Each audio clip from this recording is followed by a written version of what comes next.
200 of them. And these are the clean ping pong balls. Oh, okay. All the other ones we threw out. Okay. All right. Boys, Wait, what? I'm going to cut right to it. It's going to be awkward as shit today Oh, Why? on the show. Because I'm Mike. yeah. He's Mike. Correct. You're also kind of named Mike. Don't you? There's no kind of. It is my name. So Three one Mikes. of us, I do the most work, and I What the fuck are you talking do all about? this Do the stuff. most He's the work? guest. I'm a guest. I'm not. He's You a are the guest. okay, Special guest but you're today. new here. I'm Mike. I'm locked in. Special Mike. guest. So Mike Let's and change Mike. your name. We can't have three. We can only have two. So Let's make you Brad. No. I like that. I like that. Let's That's make you good. Brad? Gareth. You can be Gareth. our What the fuck Gareth. is Gareth? I'm not in Yeah. England. You can be Scotty or Jordan. Guys, the show is Jordan StrongSide with Tiger. Mike Palucci Tiger, yeah. and Mike Marshall. We're Arnold. not changing my damn name here. It's Mike and then Mike and then Mike. I don't know why we're doing this whole deal. Gareth, I swear to God, if you don't shut the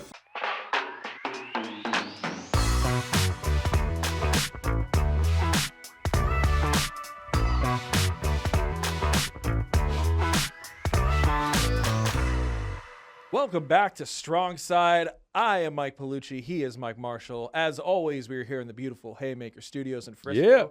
Got a fun show. We got Mike Sirois. Going to get 3 mics The in best. here. The Yeah, best. The king. He's going to try to make us like golf. Yeah. Good luck. We'll talk about a lot of other stuff, though. He's the funniest man in Dallas. He's a blast. You're a blast, too, man. I appreciate it. Yeah. Blast with you. You're not so bad yourself, man. Oh, thanks, buddy. Yeah. Okay. What are we having fun talking about today? We got a lot of stuff on the docket. We're going to get to some Cowboys, some Rangers, and get back into our prospect profile. But let's start with the gift that keeps on giving. The floating toxic waste ship that, man, it's like, I don't know. I've never been in a situation or been that close to people that have had like a really bad marriage and like someone cheats or has to atone for like years and years or a recommitting of vows or something like that. But I feel like we're in like the fourth recommitting of vows action item where you've gone through like the rehab and like, and I'm talking about the Dallas Mavericks to be more specific. The local basketball franchise. The basketball franchise that might be still in Victory Plaza or might be a casino on City Hall soon. That'd be fun. Yeah. I mean, they're taking the steps, but they're doing this like trail of tears, like, yeah, let's make this right with everybody. Let's make this right with everybody. And maybe you kind of understand if you needed to take this many monumental shifts, why someone might not want to work there anymore over a long enough timeline. But the latest one. But who's to say? But who's to say? Who would know such a thing or be able to comment on such a thing? I don't know.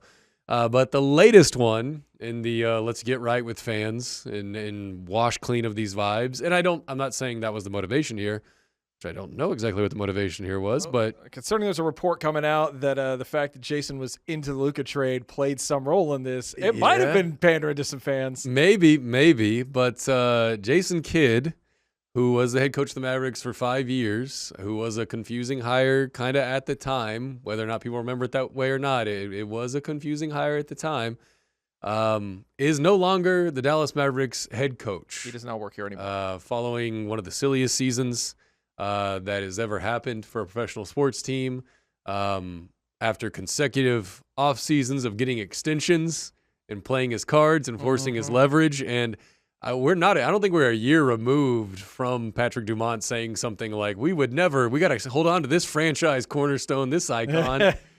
So, man, why now and why in general do you think this happened? What's your read on what went down with Masai Ujiri and Jason Kidd? I think the why in general is Jason Kidd is Jason Kidd, man. And Jake Kemp did a great piece for us today on this, and it's just kind of, if you go through his whole history, including twice here, right? Like, we think about Jason Kidd, the coach. He was a Dallas Mavericks player twice. Did it end well either time? No, it did not. Has it ever ended well anywhere? Yeah, when he left the Lakers to get a promotion back to the Mavs. Mm-hmm. That doesn't to say it always ends badly. Sometimes it just ends weird. This ended weird more than it ended badly, right? I don't think Jason's going to say it ended badly when he's about to take $40 million home not to work. Yeah. That's pretty good. Yeah. But if you are a guy, and let's put this gently, if you're a guy who's interested in upward mobility, not at all costs, but at a lot of costs, Yeah. and you're thinking about your position, And if you're always trying to work the next lever of leverage, and even when, okay, well, I got this thing for myself last year. What have I gotten this year? Yeah. Oh, I got something this year. What would I get in next year? If you're always doing that, Constant campaigning. angling, you might Yeah. say. He's a politician. And you could do that in a power vacuum or in a chaos vacuum, right? And I think there have been periods of power vacuum in this organization. There's definitely been a history of chaos in this organization. And I'm a big believer that in most walks of life, that if you are in the chaos vacuum and you have a plan, you will win more often than not, because everybody else doesn't have their stuff together, Yeah. and they'll just go along with the guy who has a plan and seems to know what they're doing. Yeah, if you just test the fences, like Yeah. enough times, you can push the fence over. Right, exactly. So Jason's done that a lot. Mm-hmm. Jason, as has been reported by Tim McMahon, but also really, look, you knew this was happening well before this was going on. He wanted to be GM. Yeah. And he took a shot, and that shot didn't work. And in comes Masai Ujiri, who, as we talked about in this program, has a lot of influence, has a lot of skins on the wall, has been empowered to do whatever the hell he wants. And if you're Masai Ujiri and you want to come in here and you want to lay your infrastructure and you want to fix this smoking heap of rubble that is this organization, and here's the head coach who definitely wants your job, and it's a long history Mm-hmm. of doing whatever it takes to get where he wants, why would you have this person here? Yeah. And it was in Jake's piece very early on. He links to a thing, a link I'd never seen before, but it must have been, this was from 2014. And I'm telling you this date because the article is History of Jason Kidd's Past Incidents. I guess this was when he's in, I don't even think this was in the Milwaukee era. This must have been the Brooklyn era when he was coach. And it's a long list. And this is 12 years ago of stuff where it's just like, oh, Jason likes to flex some leverage. Yeah. Jason likes to manipulate some situations. 12 years ago, there's a whole list on this thing, let alone 12 years later. So why now is simply because Masai did the thing. To me, this is as much a Masai story as it's Jason's story. The Jason story is why is he not here? Because he's Jason Kidd.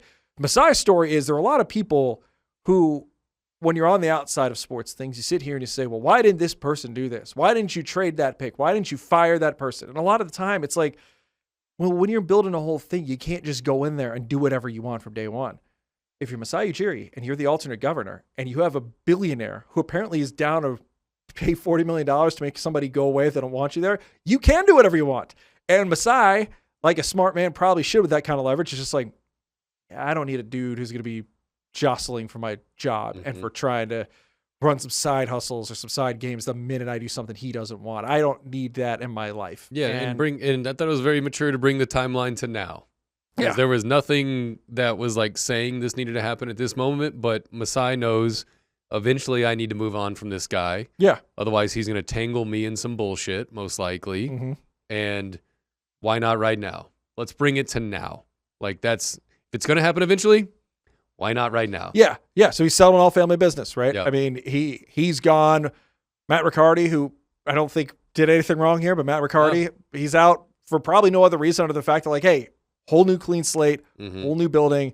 Thank you for your service. Nothing personal. Write you a letter of recommendation on the way out, just the way it's got to be. Yep. But if there's anything that is clear from this, it's twofold. It's one, this is going to be whatever Masai wants it to be. And what Masai wants it to be is an actual grown-up organization. And number two, it's that he's got enough backing for Patrick Dumont that Patrick's writing checks. And there have been some things that have happened since Patrick got here where he didn't want to write checks. He can write any check he wants. In terms of net worth, like, it's what, Larry Ellison and then these guys? Yeah. I think, right? I don't know the full chart, but these people could do anything they want financially. This is not some Tom Dundon in Portland deal.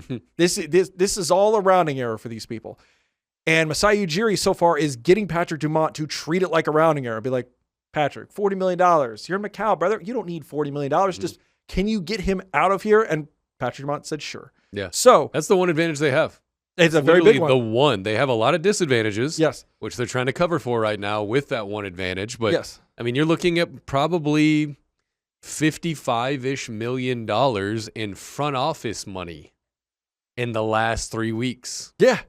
That's nuts. Totally nuts. That's insane. Yeah. Now, if you're willing to throw that around, why not, help some of the rest of the organization and maybe be willing to pay a crazy salary tax whenever that comes to a big question for you. But whatever has previously happened or whatever you think their mode of working financially is, they've spent probably more than $55 million in the last 3 to 4 weeks, acquiring Masai Ujiri as president, Mike Smits, I have no idea what money he's making, but then getting rid of Jason Kidd. Yeah. And that is just things they didn't have to do. No, and the thing with Masai that is good is, again, he is the opposite of Nico in that he will be in front of the cameras. Mm-hmm. I was shocked that when the news comes out last night and then immediately it's Masai's doing a presser tomorrow. Mm-hmm. That's exactly what you should do. Yeah. And he's sitting there basically saying like, yeah, I got to be accountable. It's my call. It was funny that we got the mutual parting of ways and Masai's like, yeah, I did that. Yeah. There wasn't a lot mutual about the whole deal. Yeah. But he got up there and he said it and he's just like, I did it. Mm-hmm. We're to talk about it. I'm here. These are the choices we're making. And they were wrong categorically and empirically about the whole, if we win, they'll come back deal, right? We all know that. But the way you can fix it, and I think they've done it as well as you could possibly do it so far, is just, if you fucked up big, then fix it big. Mm-hmm. And they're not cutting corners. Yeah. And they are appointing a dude who's a professional. Mike Schmitz is beloved by just about everybody, and not just because the guy is a basketball blogger and has friends in the media. Like, you won't hear a person say a bad thing about him. If you look at some of his just, like, even media takes, he's pretty sharp at the draft. Mm-hmm. Now, here comes the thing that the fan base, Jake wrote it this morning. It's true. Like, this was kind of the last piece of the puzzle for, like, clearing out the wreckage of the Luka trade. Mm-hmm. Anthony Davis is gone. Nico Harrison is gone. Jason Kidd is gone. You can't get rid of the owner, but I do think in time, with enough distance and enough positive momentum elsewhere, people will probably forget about that with Patrick Dumont because he's out of the way. He's spending money, and also he got conned. Yeah, people won't blame he's got the a human force field in front of him right now. Exactly, yeah, and that's what the money's for, as much as anything else, to make it legitimate, to win. But also, Patrick doesn't want to be around and be in the face of it, and you know what? That's not necessarily a bad thing, right? So, yeah, it was shocking that it went down now. I think we both thought this was inevitable, but not immediately. Mm-hmm. But the reason I thought it wouldn't go down now is just because you don't see people clean house like that fast. I just thought you couldn't do it. Mm-hmm. Not that he didn't want to do it. I just thought that like somebody would just be like, maybe it was Patrick would just be like, yeah, just give him a few months, because that's what they did last year with Nico. And we all thought, okay, you probably could fire Nico now. They're not gonna fire Nico now. Maybe that's another lesson being learned here. You want to fire Jason Kidd now? Then just fire him now. Yeah. Don't do this in October. Just hire slow, fire fast. There you go. And another business 101 is whenever you have a catastrophe that is obviously your fault, your response to that catastrophe needs to be 2x whatever the original issue was. And I don't know if we're there yet. I have no idea. No, I don't think we're there yet. But I don't think we're there yet. But I mean, you're clearing all the people that you can realistically clear from the worst thing that has happened to this franchise ever. Yeah. And so for Masai Ujiri, well, let's start here. Before we get to Masai. I can't help but laugh and like maniacally laugh about the idea that this is the exact same crossroad that they got to with Nico Harrison. This time they picked the right path because Masai's in the room. Yeah. The previous time that you got to this crossroad, you gave the guy more power and said, well, whatever you say, let's do it. Another power grab from you? Why not? Yeah. Let's go for it. Yeah. Let's rock, big boy. Yeah. And allowed Nico to do whatever he wanted. And on the road of firing anybody around him that could challenge him. And they got to that road with Kidd and Masai's in the room. And so you have an adult that's like, that power play shit is not going to work here. I'm sorry. No. And whether they like it or not, Nico and Kidd are wired very similarly. They are going to use leverage. They're going to seek power. Mm-hmm. They're going to try and turn this one coin into a 2 coin, into a 4 coin, and constantly stacking power and leverage and trying to create vacuums. That's just how they work in business. Yep. That's their mentality. Yep. That's their psyche around it. Now, if you're Masai, you can't have somebody behind you that you're constantly checking your 6 about. You no, just absolutely can't. not. This dude wanted my job? Okay.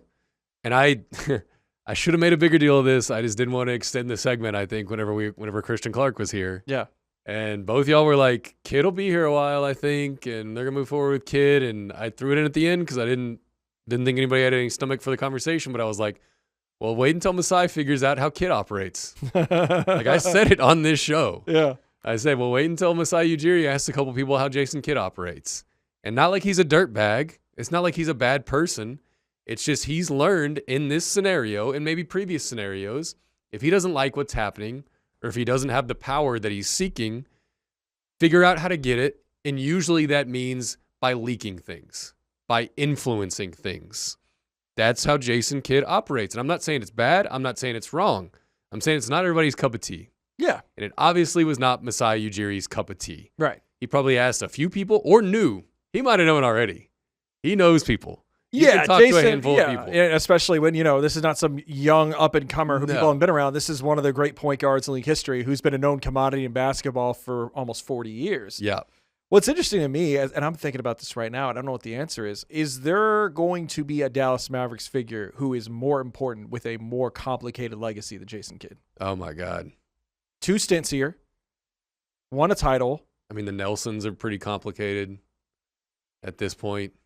Yeah, But if you'd have to lump them together, I think, to reach this level of... you do, because Don Sr. never actually won the big one, right? Yeah. Yeah, but he, I mean, I love Don Sr. and Don those Jr. times of growing it to something real were very important. Oh yeah, but you know? but think about it, right? You have a guy who was supposed to be the savior of the franchise, rookie of the year, the face of this thing.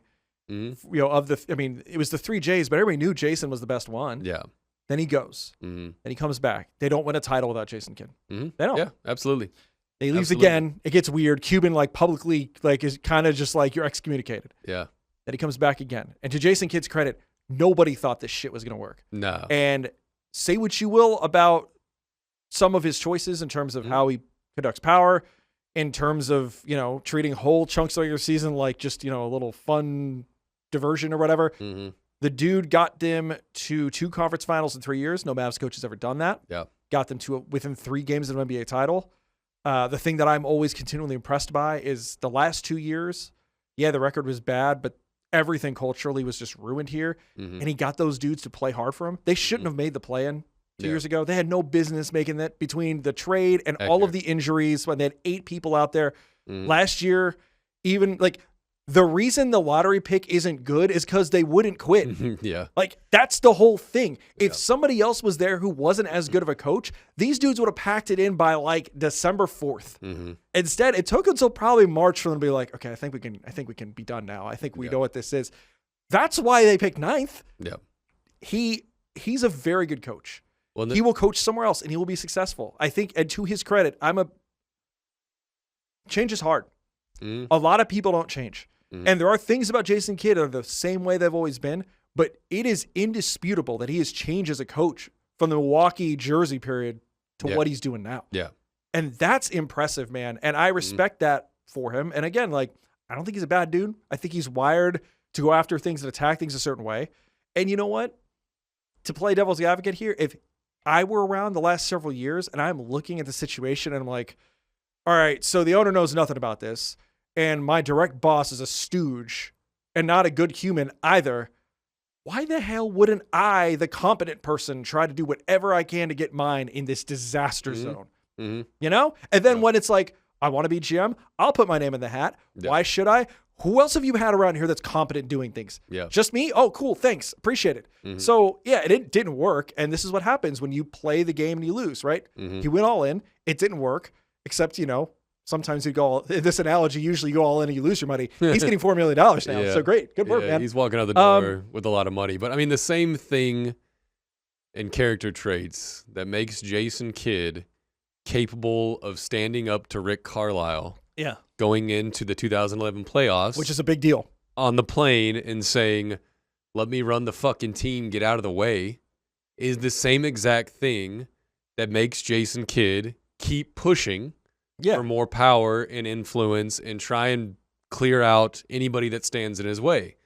He is going to push and push and drive. And that's his personality and that's what he does. And he's wired that way. And I mean, I knew he was getting tired of coaching, at least that team. If it was a great team, I think he might be happy as a pig. Yeah. But I knew he was looking around before last season. about what are my options and can I do this but not have to travel all the time and, Yeah. grind myself into dust because Coaching's hard. it's a very tough job. Like it'll turn some people into a fucking madman. Like it happens. And so it takes a rare breed to put up with that. And so I knew that was on the horizon. He put it into action by trying to become president of the Mavericks and interview for that job.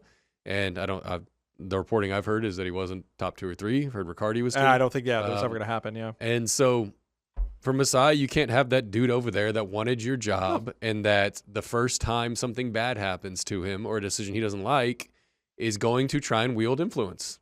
And he has a lot of connections here. Yeah. Got a lot of numbers, got a lot of friends, got a lot of people he can send little information out to and jab you with. And he didn't want that. And I respect that. I respect going, hey, you know what? We're not going to do this. Like, No, it's kind of, how up are you on The Godfather? When's the last time you saw The Godfather? long time ago. Long time. Well, it's basically there's a plot in the movie where Al Pacino, Michael Corleone, figures out which one of his advisors betrays him. Yeah. And he confronts him on it. And the dude just basically, Tessio, if you remember, just kind of looks at him and is just like, okay, can you get me off the hook one more time for old time's sake? Just no? Okay.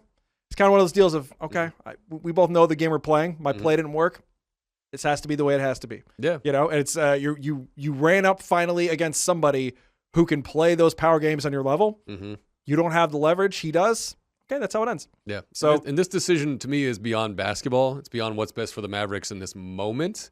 I think it was definitely all the other shit, all the baggage shit, all the numbers Jason Kidd has in his phone, all the people he can move to action behind Masai's back. And because I don't think there's anybody that would be a better coach for the Dallas Mavericks game 1 of this season that is available right now. Yeah, I don't know what the answer is. I do. You put yourself into another situation of searching for an answer. Yeah, I do think that. I think you're probably right. I do buy that this will be the best job out there. If you are going in with a fresh front office, a guy who you know can run it well, and you get Cooper Flagg at 19, I would take that job over the other jobs out there. But I don't know what's out there, and also what's out there that's willing to be patient and build, because Jason was willing to do that. So, yeah, I'm with you. They're not going to have an actual better coach next year. Yeah. It's also not really about next year. Yeah, it's not. And to be able to, hit the fast forward button on your timeline, I think is really impressive because they were just faced with this decision not that long ago with Nico. Yeah. And they let him, gobble up more power. Yeah. Become even more of a no one's in my way kind of entity in the team, and then he did his ultimate play, which is trading Luka, right? Yeah. And so, I don't know. It's bizarre. It's absolutely bizarre that we've come to this, and it might not make a lot of sense for Mavs fans of why are we firing Jason Kidd? And their angle is obviously the Luka trade involvement. I get that. That's not why he was fired to me. It's Masai going I don't need this. Are you closer to Nemesis? Yeah. Or are you someone that's going to buy in and be rah-rah, let's follow Masai's vision guy? I don't, and that's not a judgment on Kidd. It just, I don't know, man. It's a bizarre time. I don't think they have an immediate answer. I just think they knew he wasn't the answer. Yeah. And so whoever they get, the names are interesting. It's not great timing. You'd like to have done it a couple weeks ago where there were more guys that hadn't landed jobs yet. But I don't know. I hope, knowing Masai, there's some plan. And it might not make a headline splash. Oh, that's totally get it type of fit. Right. It could be he's hired up from college. I think the last 2 jobs he had, or from G League and up. Yeah.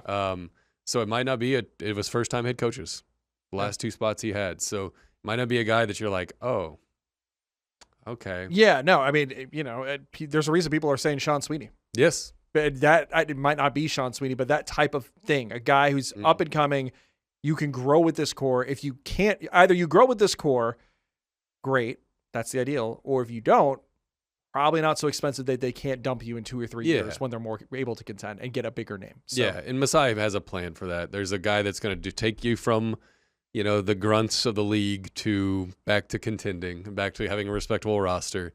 And that might not necessarily be the same guy that takes you. Yeah, exactly. It can be a different guy.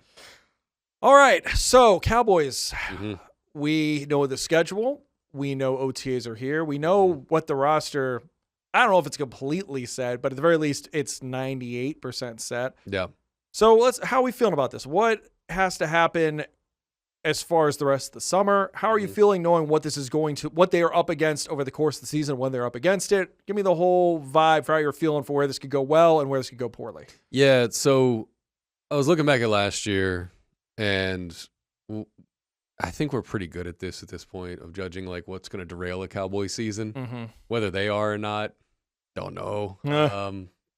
History would say not. But, you can look at the things that we were talking about in the offseason last year. Like, the Micah trade is obviously, well, then the new Micah trade this season is the George Pickens situation. Yeah. Right?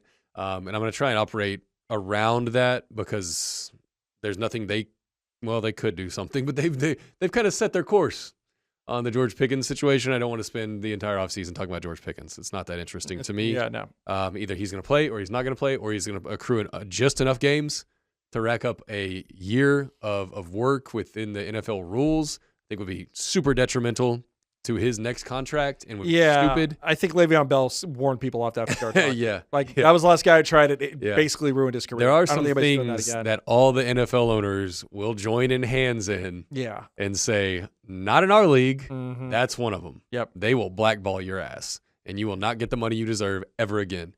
So I think Pickens plays. I think he'll be great. Yep. This is operating. I'm setting that to the side because obviously if George Pickens sits out, if they pull a disastrous trade, don't get back what they should, or if it's just for future picks or something like that, if you're shorting your talent off the top, we'll talk then. Here are the things that are still bothering me that I think they really need to work on and could be the undoing of this team when we're looking back like week 8, right? Yep. Number one, I'm just going to put a name on it.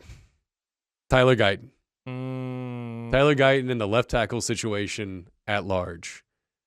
I'm not moving Tyler Smith out there. Absolutely not. Not happening. No.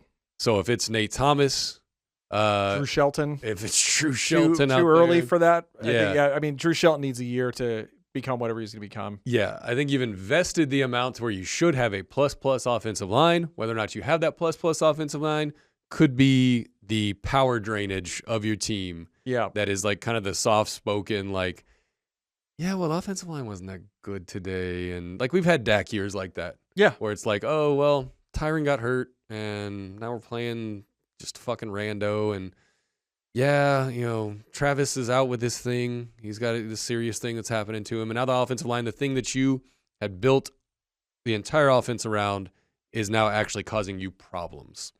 So I'm just pinpointing Tyler Guyton as a pivot point. Yep.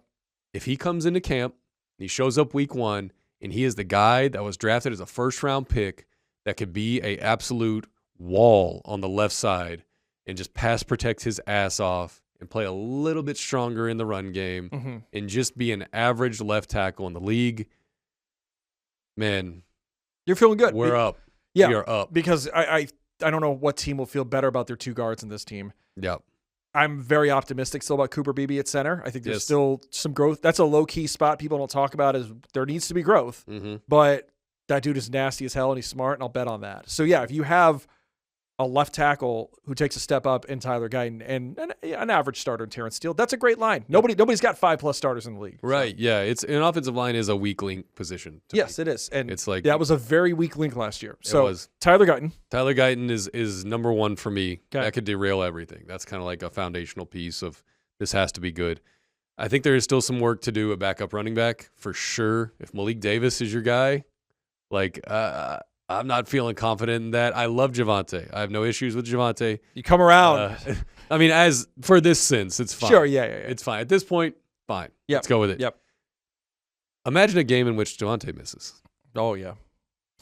Yeah, and this has been my whole thing. I've always thought that they were just, for better or for worse, going to let this settle internally, whether it's Malik Davis again, whether they're going to give Jaden Blue another shot, whether it's Phil Maffa. I guarantee you when we get to Oxnard, you're going to hear some Phil Maffa drumbeat. Less for anything that Phil Maffa has done. Maybe there's something, but really just more so because we've seen the other options and you want to believe in the unknown. They could sign somebody. I don't think they're gonna, but they could. Yeah, I mean, running back's one of those positions where, like, you can sign a really damn good player for, like, $2.5 million. I know. You know what I mean? And so it's like, I'd like for them to have that on their radar. on I would. Their whiteboard, whenever they're like, okay, these are priorities, like backup running back for $2 million. If it's just someone random, pick one of the Cardinals that gets released, right? They have history with Clayton Adams, besides the new guys, Algier and Love. Yeah, I don't mind James Conner even. Like, just give me somebody that I'm like a fairly known commodity. Cool. If he has to go in there, let's go. Yep. Because I'm thinking, I hope nothing happens to Javonte. But everybody misses a week or two. Sure. And you can't be dead in the water when your starting running back misses a week. Right. You're just like, no one's going to respect the run. Nope. They're playing all back. Dak's thrown into the triple coverage every time. Like, you just can't deflate your entire I agree.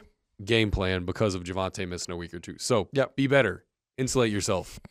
The other big question I have, and I don't know, it's probably in the middle, like most things. The edges are so young and so unproven outside of Rashawn Gary. Right. And I think you want to drown those guys in snaps and get them as many reps as possible. Donovan's coming off a major hip injury that I keep seeing the videos. Looks cool, dude. But, let's get out there in the field. Please, let's get out there in the field. Right. And please be better. Yeah. Please. And then Malachi Lawrence, it's not realistic to expect 10 sacks from him this year. That would be like one of the greatest rookie seasons ever. Right. Pass rusher. And so you're putting a lot of your go get the quarterback, disrupt their game plan on Rashawn Gary. Yeah, and that's the spot where the timeline is just really misaligned. Yeah. It's where they didn't even show full urgency this year, but they showed some facsimile of that. But they hadn't done that the last several years, and that's how you get to a world where you need kids to bail out an operation that should be ready, because offensively they are ready to win it all right now. Yes. It's just poor planning, and that's what this team does.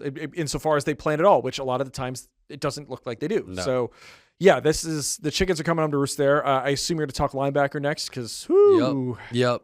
That's next. And maybe they're imagining we're going to mix up this defense so much and throw a lot of weird shit that no one's be able to read it, and we're going to be blitzing Barham every once in a while and this type of stuff, and that's how we're going to get to the quarterback. That's the best read I have on it right now, because going out there on a 1st and 10, game 1, I'm not scared of the Cowboys pass rush at all. Like, you're going to have to prove to me that you guys are getting there. The position that I'm like, are we done here? Are we going to do some more stuff? We can see all the same things, right? And maybe it is. They do consistently, later into the offseason, sign edge players and sign linebackers. Right. Jadeveon Clowney was on nobody's radar this time. Yeah, Michael Kendrick, right, the year before was a late ad. Yeah. So it's possible, and these guys don't make that much money. Whatever they do. You can bring someone in. Yeah, and so linebacker is the next one. I'm like, guys, I thought we agreed we were going to do something about this. But you've got D. Winters, you got Barham, and you got Overshown. And the rest of the dudes, like, they're just dudes. Yeah, they're here. Yeah. Maris Leofau's here, and I think he's even switching to edge, right? He's playing edge, yeah. Which, okay. Yeah, that's kind of all right, can you stay on the roster in some capacity? Yeah. I think I'm one adult in the room that can play a lot of snaps and not be a negative away at the linebacker position. I agree. If you can get someone that's even above that mark, we've hinted at a Jordan Brooks thing. I've heard a lot of smoke about a Jordan Brooks thing. And the reason we're talking about this now is because when June starts, that's when a lot of guys' deals become June movable. 1st. Yep. June 1st. That's why A.J. Brown is still an Eagle, right? Yeah. It's the June 1st. I don't have to incur the cap hit if I trade you after this time. Maybe Jordan Brooks is structured the same way on his contract. I don't know, but you're an adult short in the linebacker room right now. Very much so, yeah. When you pair that with edge rush, I'm like, damn, dude, you could have a great interior and a really good secondary, and it might not fucking matter at all. It's not going to be catastrophe bad. It's not going to be 32nd and setting league records. Yeah, shitty, but what I just described is significantly better than last year. But you got a ways to go from last year to good. Yes, if you're not getting to the quarterback and you don't have plus linebacker or even average linebacker play to help stop the run, yeah. You can't get off the field and you can't disrupt the passing game. That's suffocating. For a defense. So those are the 4 things that I'm like, these are the pivot points. When we look back, week 4, week 8, week 10 of this season, we're going like, we probably should have done something about Tyler Guyton. Can I give you one more pivot Give me point? one more. And Give me it's about the weeks you just mentioned. It's the schedule. Specifically, there is a stretch. Because I was sitting here before, you know, it's the classic example of you got to see how the dominoes all end up lining up. Mm-hmm. I'm sitting here beforehand going, okay, it's, you know, the divisions are not great. Mm-hmm. It's a doable schedule. It's a navigable schedule. And then I saw what it was once they laid it out. Mm-hmm. That Baltimore game we talked about last week, right? Mm-hmm. Rio. They go Baltimore and Rio. Next week, weird week coming off of that. You're playing at Houston. We talked with Reg Hatatula. We were all Houston Texans believers around here. Mm-hmm. Then you play Tampa on a Thursday. Not a bad team, but you get those 3 games in 11 days. Mm-hmm. Then you go to Green Bay. Then you go to Philly. And that's the first 8 weeks of the season. Yeah. There is a world. Sorry, first 7, right? Yeah. Week 3 is 3 through 7. Yeah, 3 through 7. There's a world in which they could easily be a 2-win team. Yeah. I mean, to me, honestly, if you're looking at it all together, if they've got 3 wins and they're 3-4 by week 7, Mm-hmm. that's not a bad outcome in context. But in a vacuum, you're going, what the hell, man? Mm-hmm. And so the schedule is built in a way to where the mid to back half, if you can get there, that's survive, man. You got to survive to get there because the bye is week 14. That sucks. Mm-hmm. Yeah. A lot of the easy puff teams are in the back half of the schedule. Insofar as they have many easy puff teams, there are not a lot of them, Mm-hmm. but they've got a few. But and this is the other part that sucks, right? A lot of the things you just talked about, sometimes the more solutions you have to figure out in season, the less time you have, the less margin for error you have. Mm-hmm. You have a front-loaded schedule and you're playing games of like, oh, well, which of our linebackers will play well? You might find out at week 4 and you've lost 2 games because your run defense ain't there. Mm-hmm. If you get to week 6 and you're like, oh, shit, the young edges are not ready. We really need a guy off the street to come in. Mm-hmm. How many games did you lose? How much playoff standing did you lose? How much of Dak Prescott's age 33 season did you lose? How much of probably the last season of George Pickens in Dallas did you lose?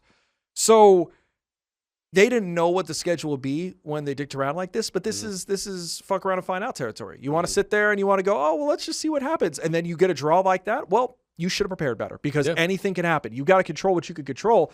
They've always been able to control more effort and more planning than they have been, and they just don't. And it very easily could bite them now. Yeah, that is a murderer's row of games. Like that is steal one of those. Just steal one, and you got to win. Yeah, you got to win Tampa. Mm-hmm. Yeah, but that's a short week off of 2 bad weeks. Mm-hmm.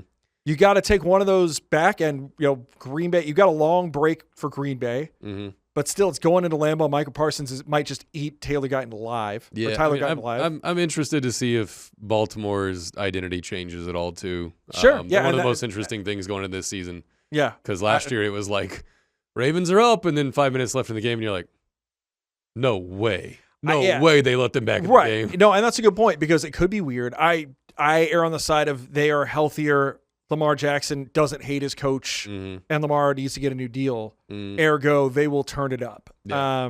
But it's going to be rough, man. And so it's more optimism than where I'm at with this next team we're going to talk about, but also not where it should be. Yeah.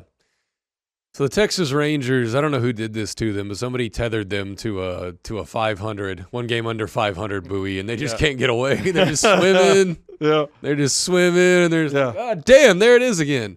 We've hit some rough waters. IL for Corey Seager, who has not hit a damn thing this year. Hasn't looked good. Mackenzie Gore, I don't know what the update is on him.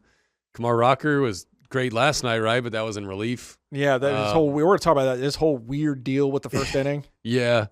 So I mean, I wish it were more interesting. I wish I could give more craps about the Rangers, but every time I look up and I'm like, oh yeah, a game under 500. Oh, 2 games under. Okay.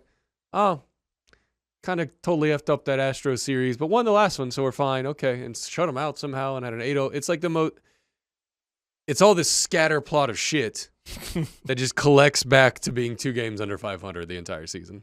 Yeah, I mean, the synthesis for optimism, right? Because they are in the mix. They very easily you tell yourself a story about, hey, they're right there in the division. They're in May. There's striking distance. That's all well and good. But to tell yourself that story, to me, it starts with, what do I know you're good at? Because last year's team, as many problems as it had, I knew they were an incredible fielding team with a really good rotation.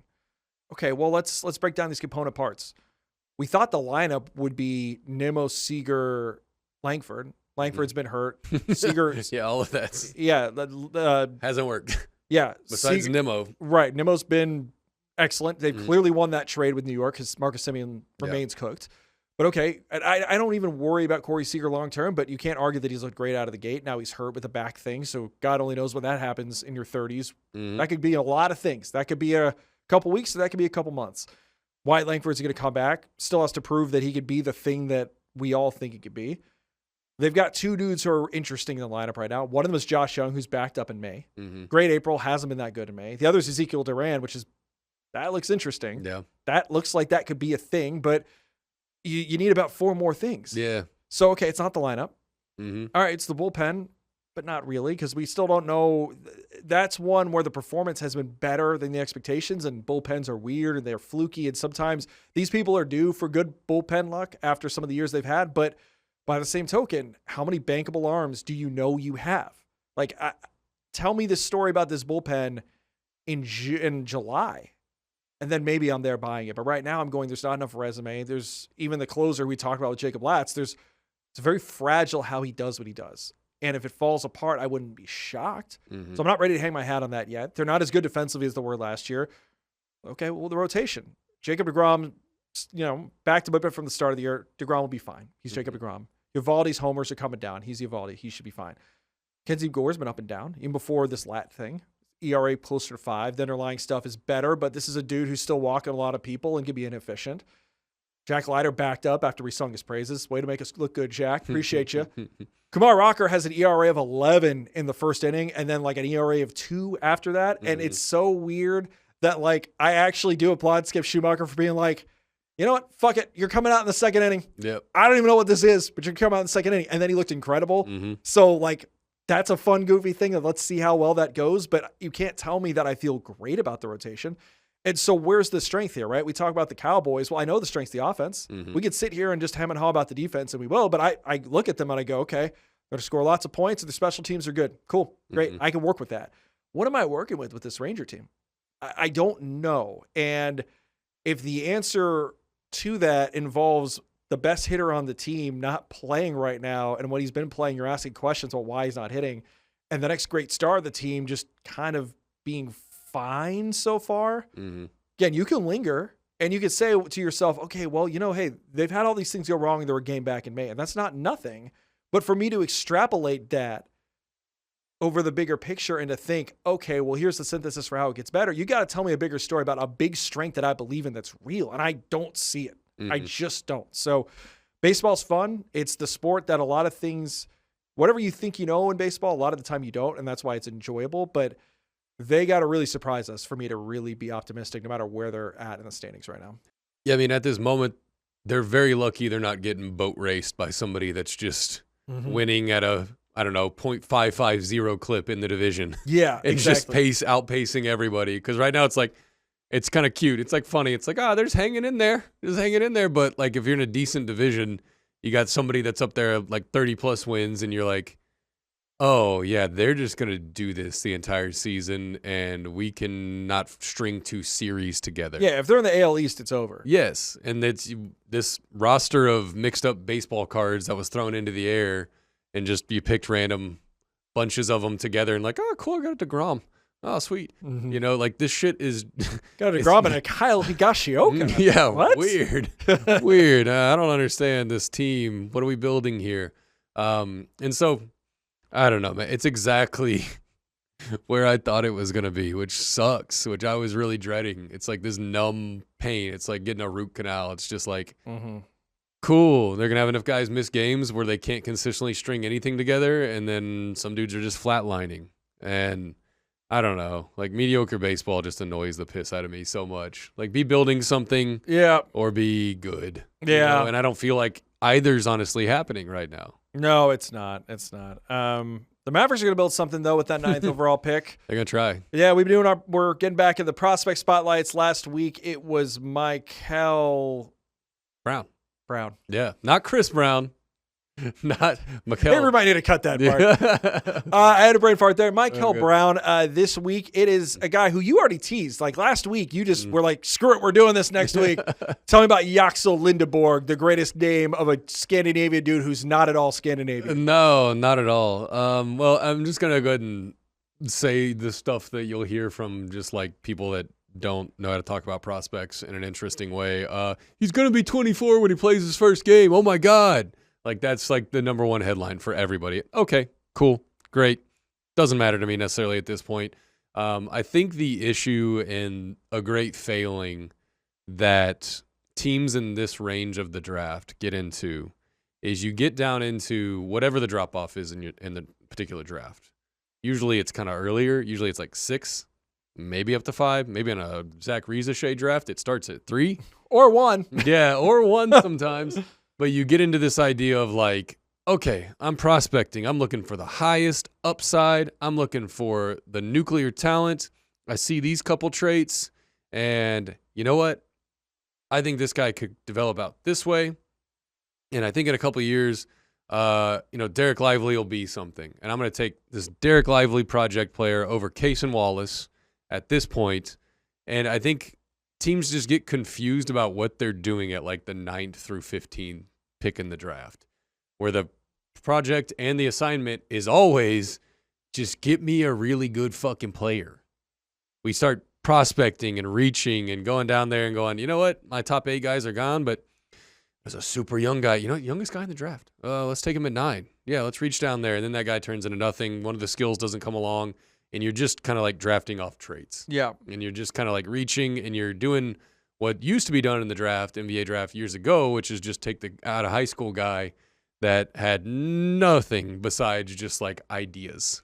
Yeah. You know what I mean? Yeah. Or it could be like a blue blood program wing. This is like where a Kelly Oubre falls in the draft. And you're like, oh, he's not that good, but what if he was good? And teams just like talk themselves into this shit at this range in the draft. And so 9 is very tricky to me if one of these dudes doesn't fall, which I think they will. That's the thing. I'm increasingly convinced someone's going to fall. I think someone's going to sneak in there, or 1 or 2 is going to sneak in there, right? It's going to make this decision so easy for them, and they're going to go, oh, yeah, give me Flemings. Give me Acuff. Yeah, my actual nightmare is that, like, a Flemings gets there, and then for whatever reason, they talk themselves out of taking him. Yeah. Like, this would have been had Caleb Downs not been there, and Ruben Bain is there, and the Cowboys go, I don't know about those traits, and then they take him, and we just lose our minds. Yeah. I'm, like, very nervous that, like, a Kingston Flemings gets there, and it's like, run the card up. They're not running the card up. Oh, my God, no. Yeah. Although, to be fair, some of these quotes about Kyrie today were a little tepid from Masai. Yeah. So. Well, yeah, that's the thing, too, is I've listened to a lot of, like, local outlets talk about the 9th pick, and they're all and none of them have done draft stuff since Kid got fired, and since we live in this new world of, we didn't dive into Kyrie's future with the Mavs because it's entirely spec at this point. But I think if you're operating in a world where you're comfortable getting rid of Jason Kidd for the short-term detriment of the overall probably win percentage of the team, then you are very comfortable getting to the point where I've been for a long time of going, Kyrie Irving is a trade asset, and that is all he is here. Like, I really respect and love all you people that I think it's adorable that you want to see Kyrie and Cooper Flagg play together. My response is, for fucking what? Yeah. What is that for? I can buy very much the argument that Kyrie is an adult in the room at this stage of his career, which I'm sure surprised all of us 4 years ago, but he is.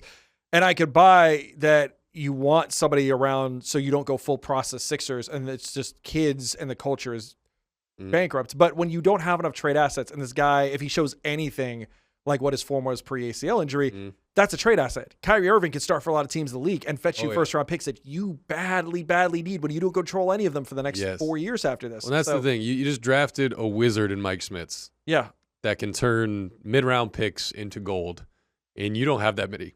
You have some this year. You have 9, you have 30, et cetera. But going forward, you don't have any for a while. Yeah. So to me, Kyrie Irving, P.J. Washington, Daniel Gafford, Najee Marshall, we are already hitting the point where I'm going, these guys are just assets at this point. Yeah.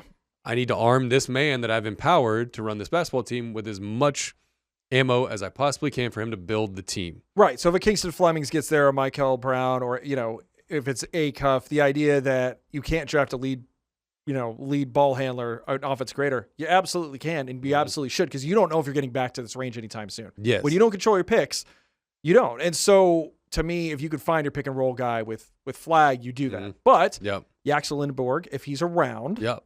If you get to 9 and you don't have any of those guys yes, that we talked about, that Yeah. if the draft goes in order, If it goes of chalk. which it should, yeah, if you're sitting there in your chalk and you're going, okay, this sucks. I don't think it sucks that bad. And I'm not like trying to overly sell what Yaxel Lendeborg is as a player. I just know exactly what he is. And I know the mentality he can bring to a basketball team. And I know that a lot of people are going to need to update their priors on him into a world where PJ Washington's not on the team, where Najee Marshall's not on the team. Because everyone's looking at this and going, I don't know if Yaxel fits here, and it's like, they're not. well, yeah. what's a really good two-way wing? Is that good? Is that a good thing? So here's my thing, because you're 1,000% right about that. Nobody should make their consideration based off of dudes who are here. Yeah. My concern is he too similar to PJ, even if PJ's not here? Are you basically bringing in souped up PJ, but you have some of the similar fit questions with flag? And I'm with you that the age thing shouldn't be the headline of the Yaxel discussion. But if I don't have a crystal clear fit here, and I know that the timeline isn't an ideal match, that makes me wonder, is this their best play? Yeah, and I think taking any kind of learnings out of last season of Cooper and PJ playing next to each other is kind of a waste of time, just honestly. I can see some of Like, that. I've seen enough of thinking that Luka and Kyrie wouldn't work together. And Yeah. I'm like, okay, guys, let's just not make big, bold assumptions about who can fit together and what kind of minutes. Because, I don't know, when you don't have a point guard on the floor at all, Yeah, what do you really know? I don't know shit about whether PJ and Cooper might be great together. They could work fine. Yeah, your spacing is fucked up. Your offensive flow is fucked up. So what do you actually know about what you have? Yeah, and a lot of it's All right. based on them playing a backline center, like they have in the past in Jason Kidd's system. What's the next guy I want to do? Yeah, what is Right. what is Frank Vogel gonna want to do? You know what I mean? What's Sean Sweeney gonna want to do? Because I mean, defensively, there are lineups in which Yaxel Lendeborg can play center. Yes. He could play a Draymond version of center. He's good enough offensively where I'm not worried about him. He is a little slow-footed. That's the thing that I think worries me more than anything, is that he's a big boy and he kind of moves like a big boy a lot of the time, but he moves better than most of the big boys. And he's big. He is fucking big, dude. He is a tank. He's got a big chest, 240 pounds. Also hasn't been playing basketball that long. Since I think senior year of high school, he's been taking it serious. And he has bloodlines, though. Both of He his does. parents played for the Dominican national team. They did. So that's cool. They did. They're very tall, very athletic people. Yes. And I don't know. I'm intrigued by him. I'm very intrigued by. There's a lot to like. I'm intrigued by the skill set, number one, of just wanting to yam on everybody's head in transition. Very Cooper Flag. He'll get along. They'll If be you can boys. just duplicate Cooper Flag. Yeah, just get two of those. That sounds like hell on wheels, dude. Yeah. That sounds awesome to me. Some people are like, oh, the fit, and you can't have the same exact player. I'm like, yeah, you can have Jason Tatum and Jaylen Brown. It can work. I promise you can. And I think he brings an edge on Yeah, I don't think defense anybody would argue with that that at all. nobody in this range is going to bring for you. And I think you don't have to worry about your defensive backbone really at all going forward, except finding maybe one perimeter dude that's average. Yeah, you need probably a point of attack defender. Yeah, you need one dude, but that back line, dude, if you have Cooper and Yaxel, I'm like, I like that a lot. I actually do. I think that's a decent fit. And like comping him to PJ and this stuff, I'm like, He's longer. It's not. I'm not saying this is quite the same. I'm saying that there is some skill overlap. That if this is your last top 10 pick for a bit, is that where you want to use it? yeah, no, I'm totally fine taking the upside thing if it's there. Yeah. But if you're now reaching down the board to get down to, LeBaron Philon world and even further down to take a guy that you presume is a better fit, but is also 19 and doesn't know how to do half the shit that he needs to get on the court. Right. Like, those dudes fail so often. Yeah, Yaxel's not going to fail. No, he will not fail. And He there will- is a he'll bring very minutes. good argument to be made that on a team with no defined asset that you have to build around with Cooper Flag, that if nothing else, you'll have another one. Yeah. Is that the second best dude in a title team?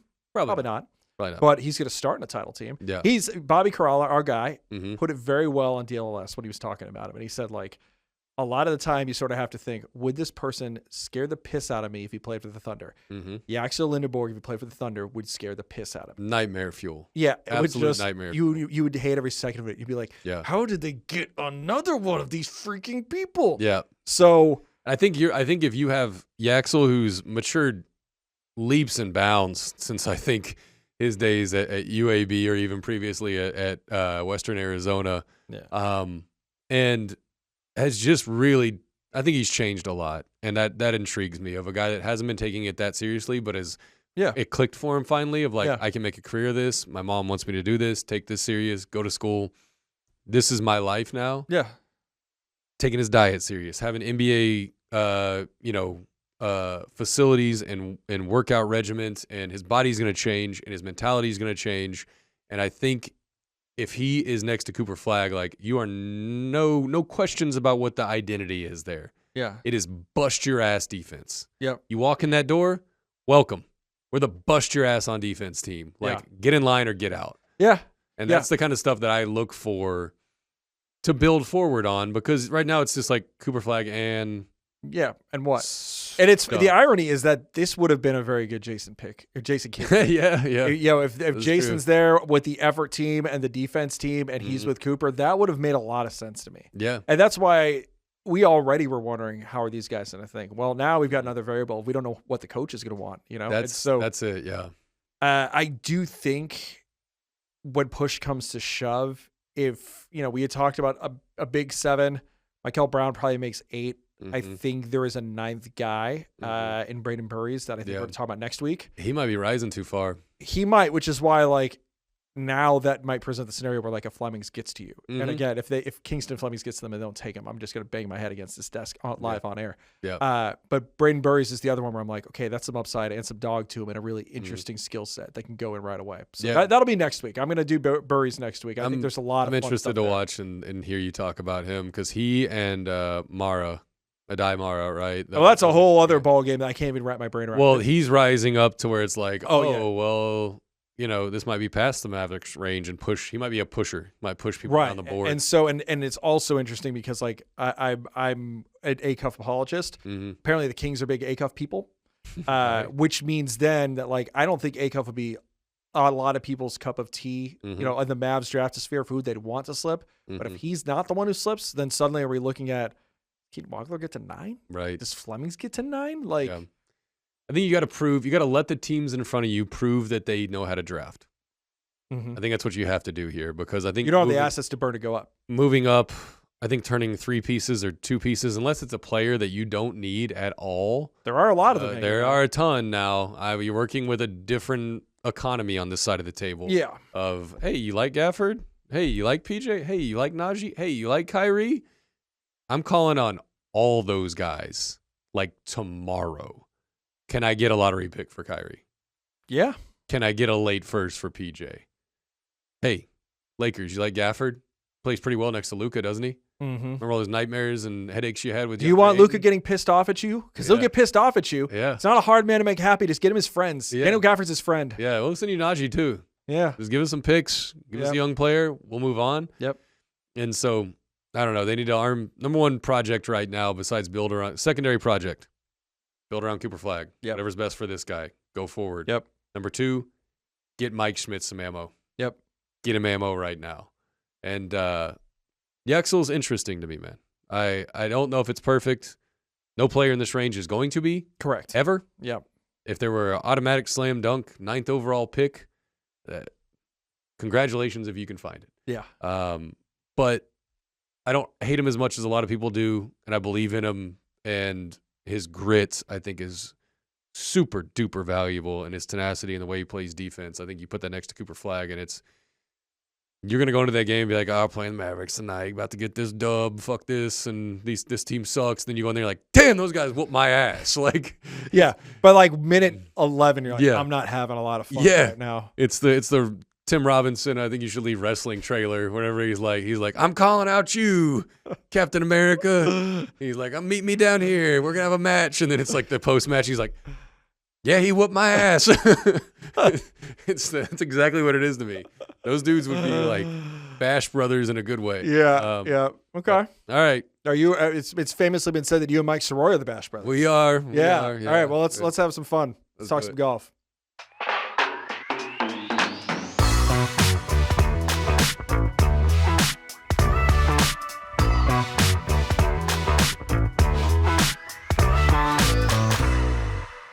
Welcome back. It's still StrongSide. Mike Marshall, Mike Palucci, and we finally done it.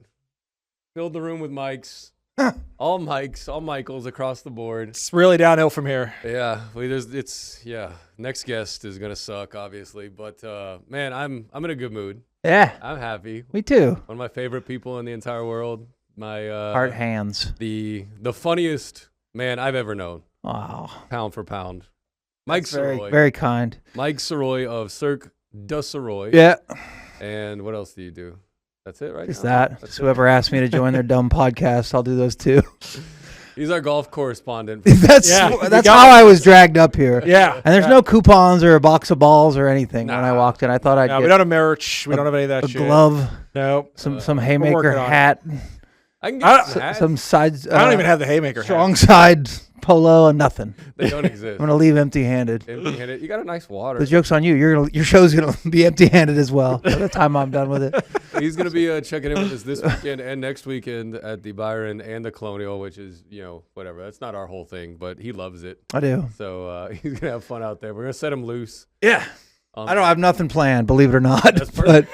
we'll be all Doesn't right. sound We'll go have some fun out Yeah. there at the PGA Tour visits our Fairburg.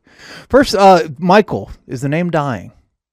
Ooh. I mean, are there any kids named Michael? We dominated the 70s and even The the 80s, 80s. 80s kids, yeah. I mean, number one on all your internet charts.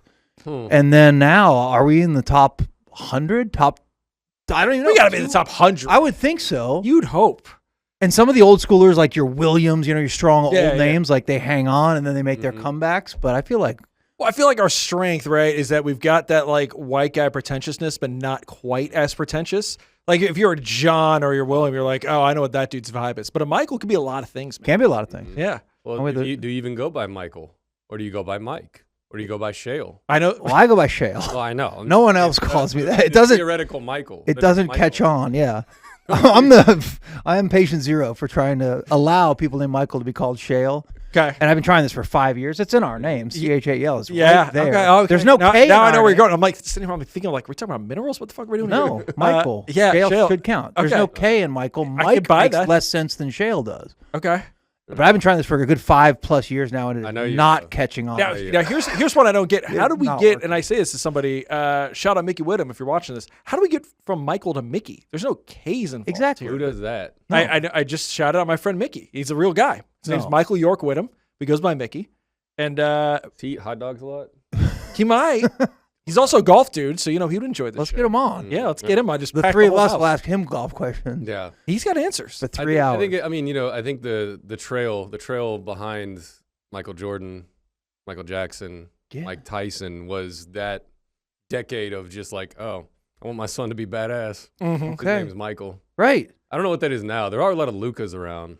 Yeah, Are there? yeah. Yeah. They're proliferating. Mostly pets, though. There's humans. A lot of human. I know.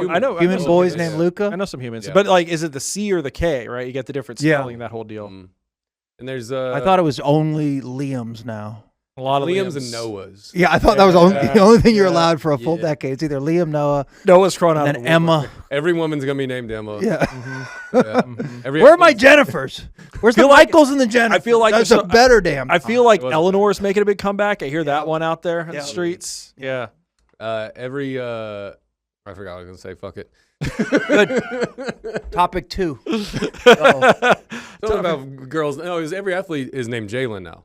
You're Okay. gonna have a whole team full of Jalen's. Okay. Have don't you think we're guys that far. investigated though? Is Jalen Rose really the first ever Jalen? Yes. Yeah, we verified. Yeah. Oh, okay. Yes, it is. No, it's actually crazy. And it's his mom wanted to name him what? Jason and Like Leonard. Leonard. Yeah. and that's his dad's name and his uncle's name. And she literally just mashed them together, created Jalen, and now it's the most prevalent name in like the NFL and NBA. It wasn't that good. Well, that's the weird thing, right? Yeah, That's weird. but it's The guy out that- there. guy that No. Kobe dropped 81 on, right? Find yes, but Yeah, find yeah, a yeah. Jalen pre-Jalen Rose. You shan't. I'll find one. I'm gonna get your caught- whole gonna research get caught on department. it. Your whole D Magazine research department. Yeah, we'll get both of our fact checkers on Be that. sitting here all Let's day. hear about it in the chat. Be sitting there all day. Speaking All of right. this, I figured D Magazine, I consider this the crown jewel of Yeah. Dallas culture, entertainment, sports media in our city. I really do. So do I. No food spread.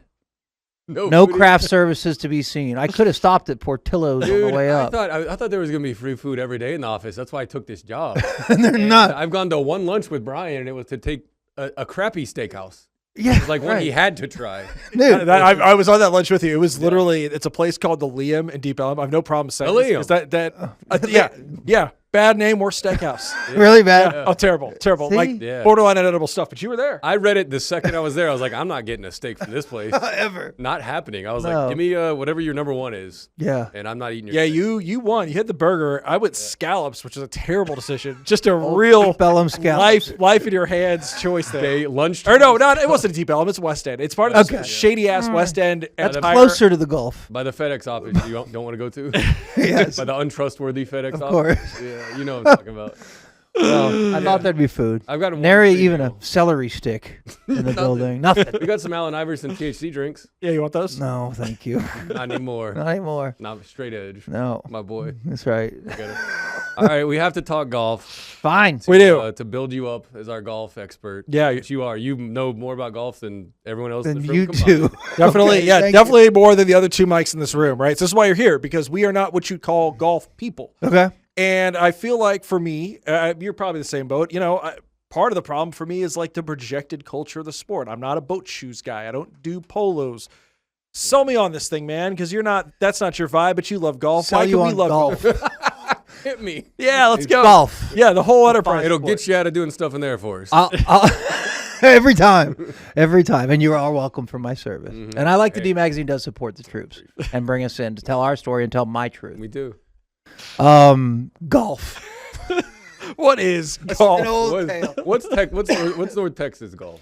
Like, what Look, do we do? golf's awesome. It's a great do we do that? Yeah. Oh yeah. You just let it rip.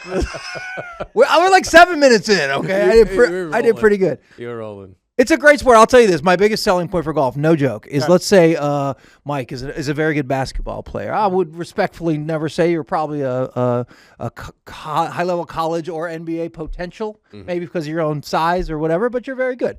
But let's say you were 6'9" and whatever, and you said, all right, I want to be a professional basketball player. I want to be in the NBA someday. You would need to get in these camps, right? You need someone to look at you and say, all right, he's good. He's tall. I like that ass. I like this rebound. Yeah. I like that stroke. And then you get into another camp and you'd have to get a coach to take notice, and that coach would then have to give you an opportunity playing time. And then, oh my God, you'd have scouts to eventually say, wow, this guy's really got something. I like this. I like him versus this guy. This is this. And then maybe go to the league. And then you need that coach to give you opportunities, blah, blah, blah. Pick any sport, every single sport that applies to except for golf. Because golf is, and this is almost cliche, but the true meritocracy of sports. Either of these, any of us three Michaels right now, today, if there was one, could go sign up for a qualifying event for $100, right? Q school, right? And advance. And if your little score, even though you're a nobody from where the hell in Texas or anywhere in America or the world for that matter, if you put your little ball starting at this tee all the way to 18th hole and you do it more efficiently than everyone else, you write down a score and you advance. And then you advance again. It's a meritocracy where your actual skill is shown, proven against other people, and no one can stop you. So as much as it feels like a exclusive sport where rich boys wear their pretty clothes and their pastels, which it is because that's generally how you get good at this, everyone can do this and advance to the highest level, and no one can stop you. You don't need one other person in the world to say, wow, he's really good. Here's an opportunity. Now, yes, you do with how you got that good. Right. You got your gear and your sponsorships and your clothes, and there is money involved. But essentially, it is just, are you good enough? Prove it, and then you'll have the opportunity to to succeed in it. So that makes it at least different than other sports. And Q school, most people don't know this, is the less successsul Professor Xavier school. Oh, So okay. that's what he's talking about. Oh, okay. You're like Okay, me cool. on Cirque, my show, on Tuesdays and Thursdays on YouTube and Twitch. Yeah, watch that. Where if about Patreon. 2 minutes go by and I haven't heard a joke, I start panicking and a single beat of sweat. I'm like, I have to throw a joke in here. Time for joke. I have to throw this The grenade. joke alarm starts going Yeah, off. oh, Yeah. God. Yeah. And I don't blame you mean, for the it. concept of it, at least on like the amateur level, is like, I don't know. I grew up playing golf, right? I played a lot until I was about 13, and then I got too tall, and I was like, basketball is my thing. Mm-hmm. And so I'd go golf with my dad every weekend, Saturday and Sunday. And the idea of realizing like, yeah, I'm going to play against this guy. There's no way in the world that we are on exact level playing field. Yeah, So now there's a handicap involved. sure. And we have to be honest about that and how that works. And I was like, oh, this is like a little bit more complex and interesting on the amateur level than I thought it was. And it's badass to be able to walk around outside for 4 hours. Exactly. Yeah, That's pretty cool. In a beautiful place with your friends. I mean, if we're talking about us golfing, yes. Mhm. Drinking, partying, Mm-hmm. golfing, gambling. Motorized carts. Of course, motorized. We have Yeah. motorized carts Yeah. now. Yeah, electric Mhm. or gas powered if you Yeah. prefer. Yeah, that whole part is awesome. Get some sun, Mm-hmm. you know, get some exercise. Yes, because you end up walking a lot of steps. I mean, you know, look, I'm in my 40s. All right, but someday I'll be in my 50s. Wow. Literally Hang on. 72 hours away from not Alex being- Hunnell on the side of the Just- building, just 50 approaching. So, but it is you guys should jump on me for this, but it is in some form an athletic pursuit. Mm-hmm. I realize you're not running and the heart rate maybe not getting up, but you know, you're doing some stretching and you're out there having fun. John Daly was limber. Yeah, exactly. He was. Yeah. And as we all tell our wives and girlfriends, a round of golf takes 8 to 9 hours. It does, yes. So yes, I'm gonna be out there all day. There are no courses local. I Right. have to travel. They're all far. They're all really far. They Yeah. don't let them make them. Right. And how many sports can you just start pounding transfusions at 8:30 a.m. and it's not that weird, right? You can vape in the sport. You too. can vape like You can vape all crazy. day. Yeah. I literally do love golf. I think it's a great sport. I understand there's a lot of reasons why people who don't play don't like it, and it's the cost of it is crazy. But man, it's my favorite thing at my age, like activity. The thing I get most excited for is like, oh my god, in 3 months we're going on a golf trip. You know, we're going to Wisconsin to Whistling Straits, or we're going to Bandon Dunes. Mm-hmm. And yes, those are $5,000 trips.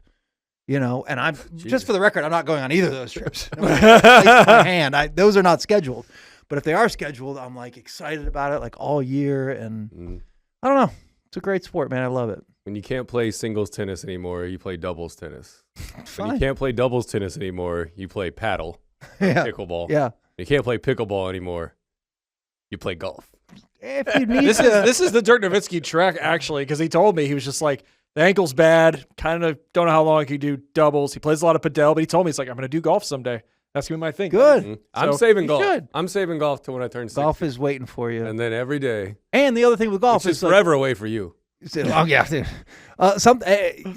Something magical can happen when you play golf. I mean, you can hole out. You can hit a hole in one. You too. We could play this afternoon.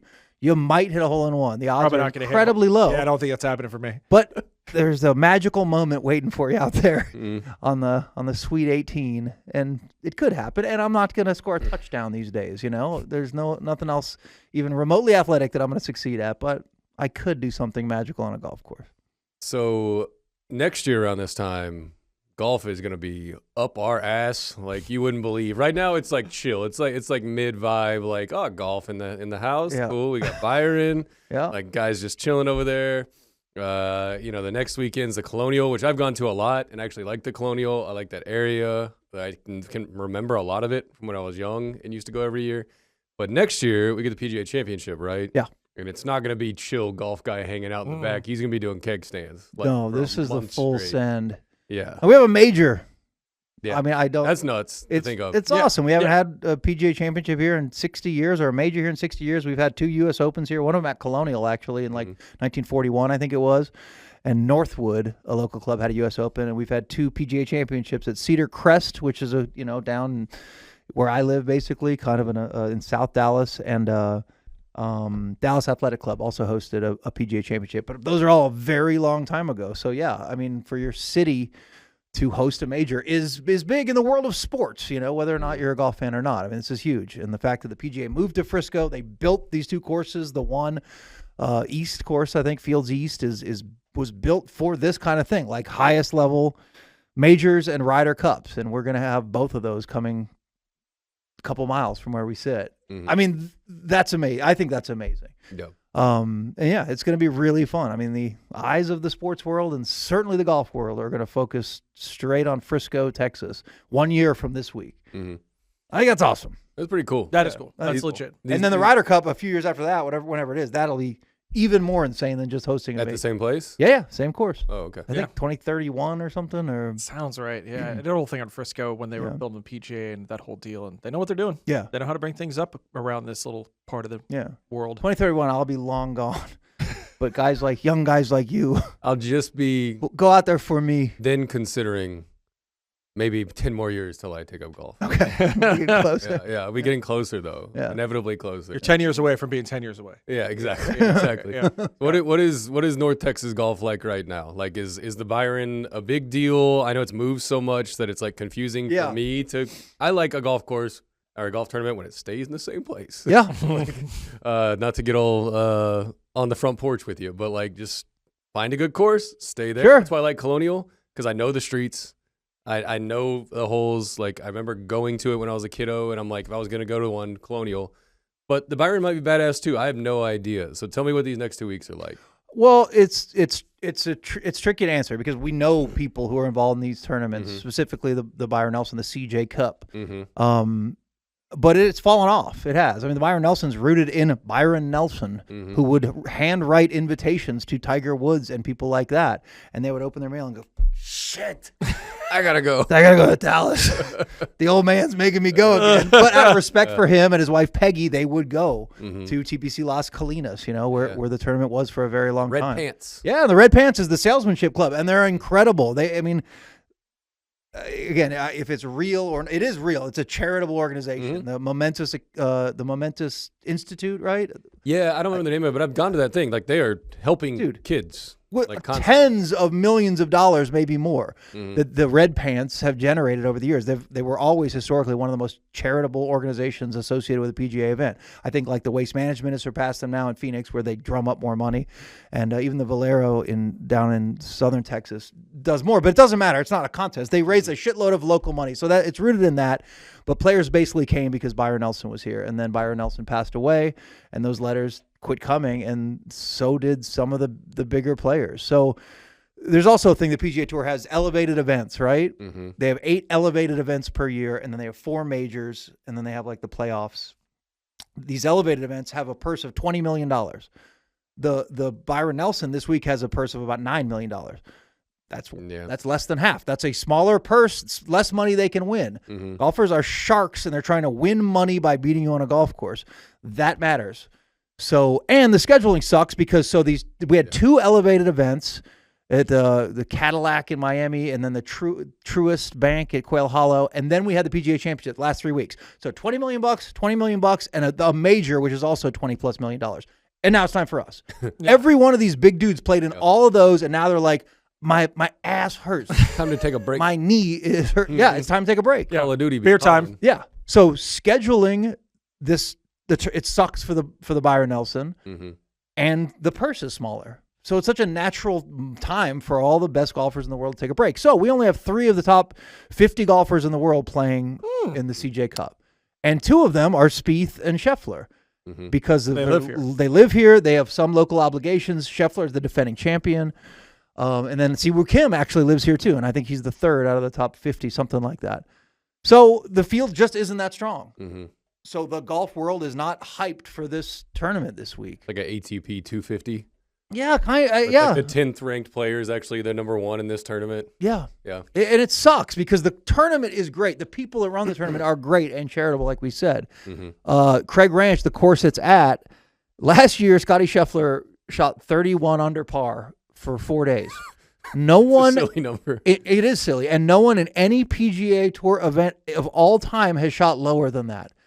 So these guys came and just annihilated this defenseless course, which is kind of fun to watch too. Yeah, It's like birdie, hold it, eagle. Yeah, it's like Steph pulling up for threes, just doing wilds. Right. Yeah. But it wasn't challenging, and the players don't like the course either. Now they just pumped $25 million in the last year into that course. Lonnie Watkins doing some course engineering stuff. Exactly. Yep. They made the greens a lot crazier. They repositioned the bunkers into areas where these actual pros might land their drives, making it more difficult. So we'll find out this week. Like, I think it'll be more of a challenge for them. Hopefully the players like this course a little bit more and maybe start to, participate in it more regularly. And the other thing real quick is the PGA Tour is changing their entire model. That 8 elevated event thing that I described, like they have a new CEO. So this is deep shit, but it's actually kind of interesting. I'm in here. This new CEO is like, all right, we want to have bigger tournaments in bigger cities and more bigger purses, and this does all stem from live existing and the PGA Tour realizing we need more money. Yeah, we need getting challenged is good. Yeah, exactly. It's made them better. Dallas is a massive city. So they just announced yesterday, or there was a Sports Business Journal leak of like they're going to shoot for 20 elevated events. More elevated, more big money tournaments in big cities. So I would think fifth or fourth largest market. Exactly. Yeah, and especially with 2 established, long-standing good tournaments that have been on the short end of the stick as far as these elevated things, would receive one of those. So I don't know, but I think there's a chance next year, especially if they tweak the schedule a little and not put us right after this run of huge tournaments, this could be an elevated event. And they're not required for the best players in the world to play in, but they tend to go to tournaments with $20 million purchase. So there is a chance next year we are loaded, with all the big names in golf and Rory and Scheffler and, all the big dogs coming to town. But this year the field is diluted, kind of weak, but it doesn't mean you shouldn't go out there and have a good damn time because you can still watch Scotty effing Scheffler, the best player on the planet. Yeah. You can still watch Jordan Spieth, the most beloved player in the area. I mean, that alone is pretty awesome. So all I'm hearing is that we're getting private equity in golf right now. That's where all roads are leading for these elevated events, huh? Yeah. Yeah. That's probably, it's true. No, that's depressing. It is. Here's what's not depressing. You're a Colonial guy. Tell me, I hear you love this tournament. What's so cool about the Colonial? Well, it's classic. It's awesome. Like you said, the course doesn't change. They actually just changed the course a couple years ago, but I'm out. Minor tweaks, It's just it's got a very old school feel to it. It's a shorter course. It does allow not these insane bombers to just dominate the course, which is why some of these bombers don't want to play in it. But like Russell Henley, for instance, was the top 5-7 player in the world. He's not playing this week. He is playing at Colonial because the course just fits him better. I mean, it's kind of an old school golf thing. And it kind of allows for a different style of play and a different kind of winner, I guess is the idea. But it's awesome. Like you said, the location's amazing. Fort Worth is cool as hell. Plaid jackets are sweet. They are. It's just fun to go out there, man. Colonial's cool. As a kid, for some reason, it was the most approachable thing. I could walk up, and Greg Norman would sign my freaking magazine at Colonial, and I don't know why that was. I don't know why access was so easy. Yeah. But I've got a magazine from whatever year it was. It was probably 94, 95, and it's got I can't remember the guy's names now, but it's Ray Floyd, Greg Norman, the dudes at the time are all signed my magazine, and I was like, oh, I'd never had that experience at a golf tournament ever before. That's awesome. It was badass. Part of that is the logistics of it because the 18th hole is right by where the golfers' bags go and the caddies kind of go. So that it gets clogged in that area, but there's a fence right there for autographs still to this day. So yeah, and the Colonial treats. One thing about getting pros to come to your tournament is to treat the pros really well. Yeah. And to treat their families really well. And I talked to a guy at Colonial, and he was like, we treat their caddies really well. Because, golf is a team sport, as weird as it is. The caddy matters a lot. Right. And if your caddy's and you're trying to figure out your schedule, do we want to go to Colonial? We want to go to Fort Worth in late May, which could be hot, who knows.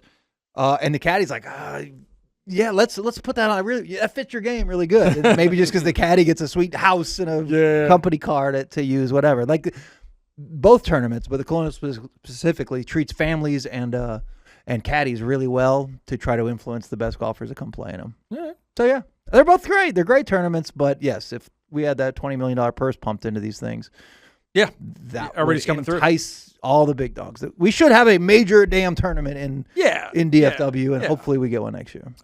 You mentioned Scotty. I feel like if we're talking golf, we got to talk Scotty. for the uninitiated, why is this dude so badass? And what is the ceiling of this thing now that he's been on this run for several years? Yeah, I don't know what the ceiling is. I mean, he's the number one player in the world. I mean, I don't know what ceiling is really higher than that. Well, but I mean, like how many majors are we talking? Is this past Tiger good? I mean, all the wild stuff. His stats through, I think this is his 27th major he just played, something like that, are either tied or close or ahead of Jack and Tiger at this point in his career in the majors. He's got a better scoring number than Jack, but granted, that's because golf they just score better now. He's probably a little bit behind Tiger in those stats, and he has one less win, I think, than those two guys did in majors. But dude, Scotty's the best player in the world, and there's no signs of it slowing down. I mean, he hasn't won a major yet this year, but he finished second in 3 straight tournaments, in the last few weeks.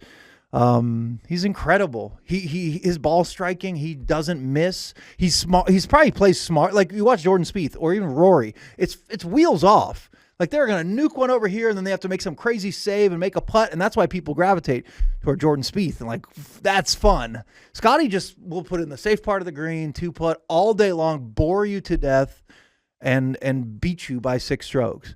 But that's good. That's why he's so good, because he plays really smart. He stays out of trouble, and there's no weakness in his game. So consistency, ball striking, and mentality is just perfect for the success. I don't know. He could win 10 majors in his career, But I think we're going to talk about Spieth a little bit too. Mm-hmm. You don't ever know when the fire is just burning, piping hot, like it has been for Scotty for 3-4 years, and then it just might start to dissipate, and we don't, who knows why, Yeah. Is there a unified theory for whatever the hell happened to Jordan Spieth? Because he was Scotty before Scotty. He's the export from Dallas. It's all great. It's all fun. Here comes the majors, and then it's just been off the rails for. Yeah, I don't know. I don't know if there's probably 2 schools of thought. The one that is probably most logical and realistic is he's had a wrist injury for years now. The 1,000-foot view one that more amateur people want to ask and we don't know how to answer is he was a 21-year-old kid, 22 when he was doing that. He didn't think about it. He was just go full send. I fear nothing. And he would bomb putts in from God knows where. That all is not really happening. And then he probably hates this part, but it's the question of, then he got married and had kids. I don't know. I mean, it does happen to athletes when your priorities do shift a little bit. I don't really think it is. I think it's more literal injuries to his wrist that he just something changed. Mm-hmm. But I don't, there are athletes that have prioritized what they care about most in this world. And there is a thought that the fire and the F everybody mentality he had when he was winning a lot of majors doesn't seem to be there. But I don't know. I think he's dealing with injuries still. And I mean, I do think Jordan Spieth will win another major. I'll say that. Like, I don't think the party's over. But, man, there are not many people who win 3 majors in a short period of time, kind of like he did. I mean, that's a hard thing to do, too. Oh, yeah. So he's still around. He's still good. He's playing pretty well this year. It is weird. There's always like these blips of like, oh, shit, is Spieth back? Oh, he's back. Oh, there now. Yeah, double bogey. He's out. Not back. He's not back. Like, what does back mean? You have to win multiple majors, or can you be in contention and then dip your head above the surface and win one of them big trophies? And I do think he'll win another one pretty soon. Okay. Yeah. All right. What's Rory's fucking deal? No, I'll admit. I just love machine gun golf talk. I love it. I'll admit I'm only experiencing like the National Enquirer version of golf, where it's like you get a headline and he says something about somebody, but it seems like he hates Texas, doesn't want to be here, thinks it sucks. Yeah. And on the other side, I'm like, oh, is he trying to be the bad boy of golf? Because I can get behind that too.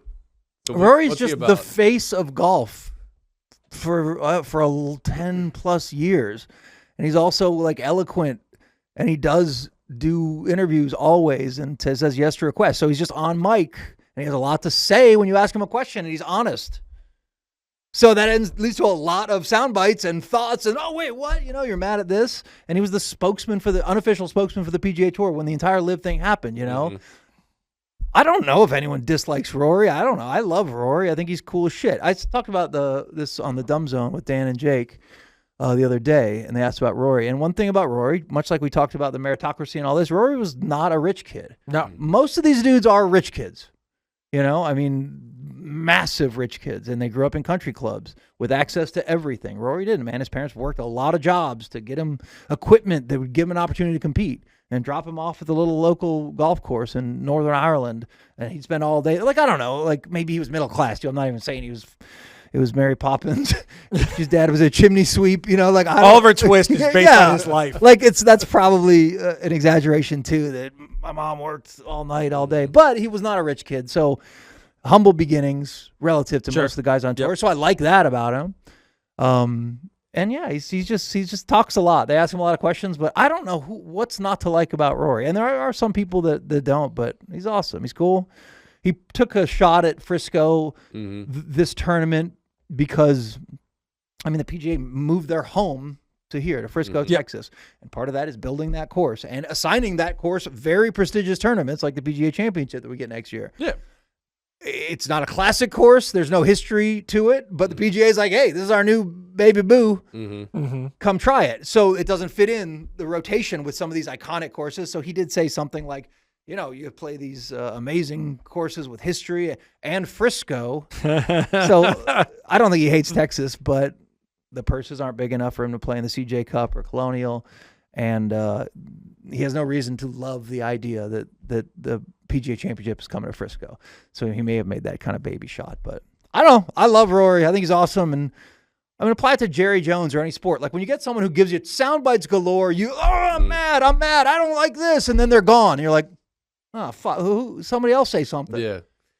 So Rory I feel gives you shit. Yeah, I feel like that's the natural funnel now. Is if you talk too much, someone's gonna bend it negative. Yeah, and that's the only one. It's like on social media, that's the only ones I see is like Rory's ripping Frisco, and I'm like, actually, he kind of made sense what he said. I don't really disagree with any of it. He seems like a pretty chill dude. I don't know. I have no problems with him. Yeah, and he'll change his perspectives too. Like he's very introspective. He thinks, and then he talks, and he knows the questions he's going to be asked before they're asked to him, and he gives what, as of today, is his best response to it. So, I don't know. I'll take it. Honesty and being genuine, I feel like. But I don't know. If you're a Rory hater, maybe you're like, fuck that guy. He's full of shit.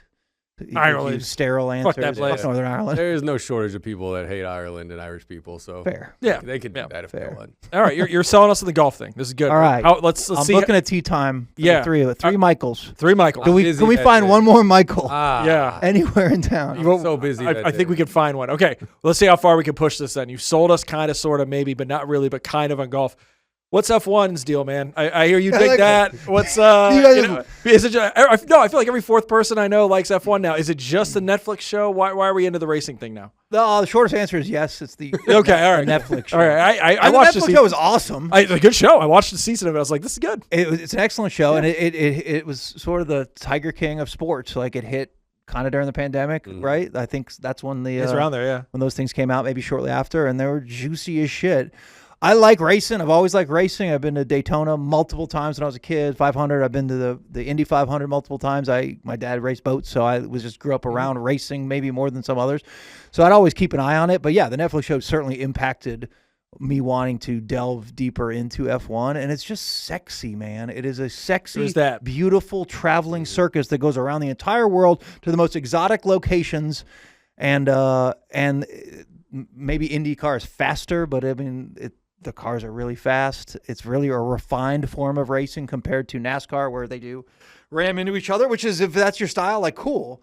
Talladega Nights was a good movie. I enjoyed that. Yeah, of course. Yeah. I don't know. I love Make it. jokes of racing in front of us. Too. We don't. Yeah. We don't joke about racing. Golf and racing. We don't joke about racing over here. His dad raced boats. My dad did race boats too. But it was more of a. My whole family was motor car, like back to like what Devil's Bowl down in Ennis, like the dirt track. My grandfather raced on that. Oh shit. Yeah. Okay. Learned a lot of machine lore today. Hey. Yeah. That's what happens. Something honest about racing. There is. Yeah. Clean and honest. Yeah. There is. And it's like working your other job to pay for the new part for this stupid race car that your wife's gonna divorce you over. But yeah. Damn it, I love it. We're doing it. I love that dirt. We're doing the damn That's speed. That's my grandfather on my dad's side. That is exactly my grandfather. Okay. Fully support him. Yeah, so All right. we are team haul ass. Yeah. Team hauling ass. Yeah. And if you haven't been, the F1 race in Austin, it's awesome. I'm tempted. Expensive as shit. No, like I've got like an entry point, right? You know, like I the Ferrari thing is like a basic bitch Italian male that I am. I'm like, I can root for that. And then Lewis Hamilton drives there. I'm like, I know that fucking guy. Yeah. There's my way in. There we go. Your team has chosen you. Yeah, exactly. But it's like applied to golf or F1 or basketball, something that you're passionate about or your favorite sports. I could say basketball, yeah, it's a bunch of dudes bouncing a ball and throwing it through a hole. Okay. Golf, oh, we're hitting a thing with a stick. Oh my God, I'm going to watch cars go around in a circle. Of course, on its very surface, these are all true, but once you immerse yourself in the stories, the people, the politics, it gets a little more interesting. And F1 is 100% that. Yes, if you sit in front of a TV tomorrow, you're like, Jesus, they're not even passing each other that much. But once you know the teams and the politics is the juiciest part, and what's going on behind the scenes and what it means to finish 8th or 7th right now, like for these teams, it gets a lot more delicious. And once you have that on your plate, and then you go watch a race like the one at Coda, it's like, all right, I get it. Versus meow, which I understand how that's also maybe lame if you don't have the other. Yeah, no, this is how I'm going to get Machine into pro wrestling. Basically, that whole blueprint right there. We have a wrestling section? Are we doing a wrestling? Dude, talk now? Are you in on this? Are you a wrestler? Y'all can talk wrestling all you want. Oh, I'm not up to speed. Absolutely. You know my era. Yeah, I know. Exactly my era. We're going to talk Diamond Danhausen Dallas for the next Page. 20 minutes. It's DDP. All he cares about is Diamond Dallas Diamond Page. cutting the piss out of people. And I have no qualms talking DDP. As my DDP. guy. We'll talk. I've talked to DDP. I've interviewed him for a story. He's a very nice man. What do he smell like? It was by phone, but I think I've still got his number. Okay. Well, let's call him right now. That's what we're doing. The closing. Let's dial up DDP. He's one that you could probably call, and he would probably answer. And give you a 10-minute like pep talk about how to yoga, improve your life and do yoga. To extend your days on this earth. All right, let's get off golf and jump to some other fun shit. I love hearing your opinions on some of this stuff. So just roll with this. Just follow us here. It'll be okay, guys. Single coolest individual sports play. Okay. That somebody can accomplish in game. Individual. I mean, you can be in a team context. Like it could be a flea flicker touchdown, but like then one person's doing it, right? Okay. So I'm not saying like if I could do these things, I guess. What is like the coolest goddamn thing still in sports? Like that holds up over the test of time. Whether it's like it can be, you could say just like a one play type. Yeah, you could say like breaking the 100-meter dash in the Olympics. Like that's cool as shit when someone does that. Yeah. You know, but like the thing that is like, yeah, we are people that are supposed to be doing sport all the time, and this is proof because this is so cool. It captivates everyone. Okay. I think the offshore powerboat speed record I would say, is the number one thing in all of sports. And let me tell you about my father. I think actually, and this is from a sport that I don't even consider myself a big fan of. Mm-hmm. And hopefully this is sort of what you're asking. I would say, give me a dirty, bending World Cup goal in soccer. Okay. Because that's very individual. Mm-hmm. Like I probably watch an hour or two of soccer per year. Mm-hmm. Like I like soccer. If it's on, if I see there's a big derby on or you'll whatever. dabble with some World Cup when it's here. Oh, I'm psyched for the World Cup. Oh, okay. Here. Right. Absolutely, yes. Right, yeah. I'm going to a World Cup game and I can't wait. Oh, hell yeah. I'm very excited this year. Like I will lock into the whole World Cup. Okay. But like I'm not just whatever. Club soccer, not so much. I watch some Newcastle. I like Newcastle. It doesn't matter. But I will spend probably way longer watching. I watch YouTube goal highlights. Yeah. That's in my algorithm, and I watched them last night. Mm-hmm. Just messy moments. I watch. I think the coolest highlight in all of sports is like a package of soccer goals. I just think like it's free kicks, just like free kicks, sure, or just you make an individual play and rip one upper 90 past a goalkeeper. I don't know. I think that's kind of the coolest thing. And then you apply it to the World Cup. You are a legend in your country forever if you do this one thing. And in all of sports, I think maybe is the most valuable thing in all of sports a soccer goal. Probably is. There's more goals in the average hockey game than there is a soccer match. So I think the most valuable thing in all of sports is a single soccer goal. I don't know, man, I'm not ready to back that up, but to do it in a World Cup and roast one and then turn around like my nation, next, your whole nation can suck it, and my entire nation loves. Now we got the wrestling references going. There we go. Yeah, the show's gonna pick up a lot. We opened the box. Yeah, that was what was in the coffin. Is a wrestling reference. Yeah. Just Undertaker. So I don't know, maybe that works. World Cup soccer goal. Yeah. What's y'all's? I don't know. I mean, I wish there was a tennis thing that was like the tennis thing in some shots, but it's like you can't like explain. We're bad at like the linguistics of tennis. Okay. You know what I mean? Like chasing one to the corner and then like ripping it back, like, or, you know, whatever, wide side or whatever. Yep. Like that's cool StrongSide. as hell. Like Carlos Alcaraz and Sinner are the only players I can see to like make that shot where it's like you made them dead sprint to the back corner because you hit a winning shot and they go, Yeah. and they get there and they rip that shit forehand back corner. Yeah. And it's like, You're like, I don't know what to do I now. was winning, and now you just won. I don't know what to do now. Like a big serve is cool as A shit. badass ace in Yeah, tennis is a cool. I mean, we basically asked John Isner that Yeah. whole deal. We're just like, Oh, is really? it like dunking on people when you do that? And he's like, yeah, kind of. Yeah. And he would ace you like every 3 serves. Well, he's also like uniquely qualified because he's so huge. He has dunked. And I'm like, does this feel the same way? And he said it kind of does. I mean, listen, maybe this is like a trite answer because it's one of the things you expect, but like when you see someone uncork a really nasty dunk, not even like a power dunk, but like one of those, clearly fast break, I've got time in my hands, what am I to do? Just windmill in game situations. I'm never not like, No, I agree. Yeah. Those are awesome. yeah. But on the converse side of that, I would say one of the most, I don't know how to say it, overrated or whatever, is Yeah. dunking on someone, I agree. posterizing. Yeah. Because I respect the shit out of an out of position defender getting up there and trying. Yeah. And Yeah. then suddenly I have balls, I have your balls right on my chin, and I'm cross-eyed, and it's posterized. It's Yeah, a yeah. great sports term. Yeah. But that dude has to go up and try. Yeah. Right? No, yeah, Even I'm though with it's you. a I'm with very you. low percentage of a clean block at the rim with some dude, some badass dunker flying at you. Mhm. So I don't know. Getting posterized, I feel like should mean absolutely nothing. Yep. But when you posterize someone else, yes, Yeah. amazing. Also, chase down blocks. Chase down blocks are fucking great. yeah, Cool. yeah, very cool. Like I always think about that LeBron one in the finals where it's just like that was like to me the defining LeBron single play right there, and it's just Yeah, it's just ridiculous. So I don't know. Even though those are obvious answers for me, they're obvious for a reason. Like, Yeah. cliches are built off of some truth that we extrapolate, and then people talk about it to death. But there's still that core element of like, yeah, but that's why we talk about it. Sure. Like, dunks are fucking cool. Yeah. Chase down blocks are awesome, even if they're stereotypical. That's kind of my answer. yeah. Well, is No, that's a that good one. fine line of like, this thing's so cool that everyone starts trying to do it. Like dunking back in the day whenever Vince Carter started doing crazy shit in game. Like everyone started doing it eventually. Mhm. But as a kid seeing it and going, that's the most insane thing I've ever seen in my life. I'm going to go on my driveway and lower the goal down to 9 feet and try and do it until my like wrist is bleeding Mhm. trying to dunk. Like that's such inspiration. But then everyone else starts doing it. So there's almost like this time either in your life where you have this wonderment as a kid or before everyone's doing it. Like the Steph thing, I was playing a lot of basketball last summer. You run into all these high school kids Mhm. that think they're Steph fucking Curry. Mm-hmm. Just launching, you mean? Just launching quick the launch. shit. Not even threes, like what Yeah. would be a 4-pointer, like Yeah. 10 feet further back. Pulling up for no reason at all. Yeah. No reason, just to do it. no reason. Like no reason. You're just past half court and you're like, Curry. And it's like, Logo. as soon as everybody starts doing it, it becomes hack. You know what I mean? Yeah. Almost to a point. But you got to be able to see it enough to be like, oh, this thing is so cool and I want to see more of it. So there's like that fine line of like having enough athletes in the world that can do this thing, but not so many where the high school kids are trying to do it. Yeah.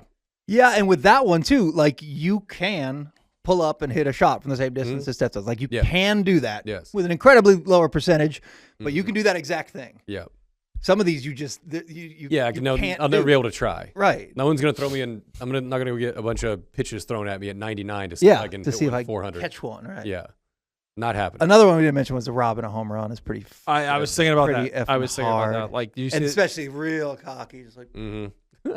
well, did you see that game? What was it, Joe Adele for the Angels this year? Yeah, Who robbed, yeah. 3, right? 3 in one game, and then one of them he just winds up in the stands. He's just Yeah, standing there. People are mobbing him. Like, this is the coolest thing. Macho. Yeah, Yeah. that's incredible. So cool. That Yeah. was dope. What is the funniest thing about Norm Hitzkiss that people don't know about? Funniest.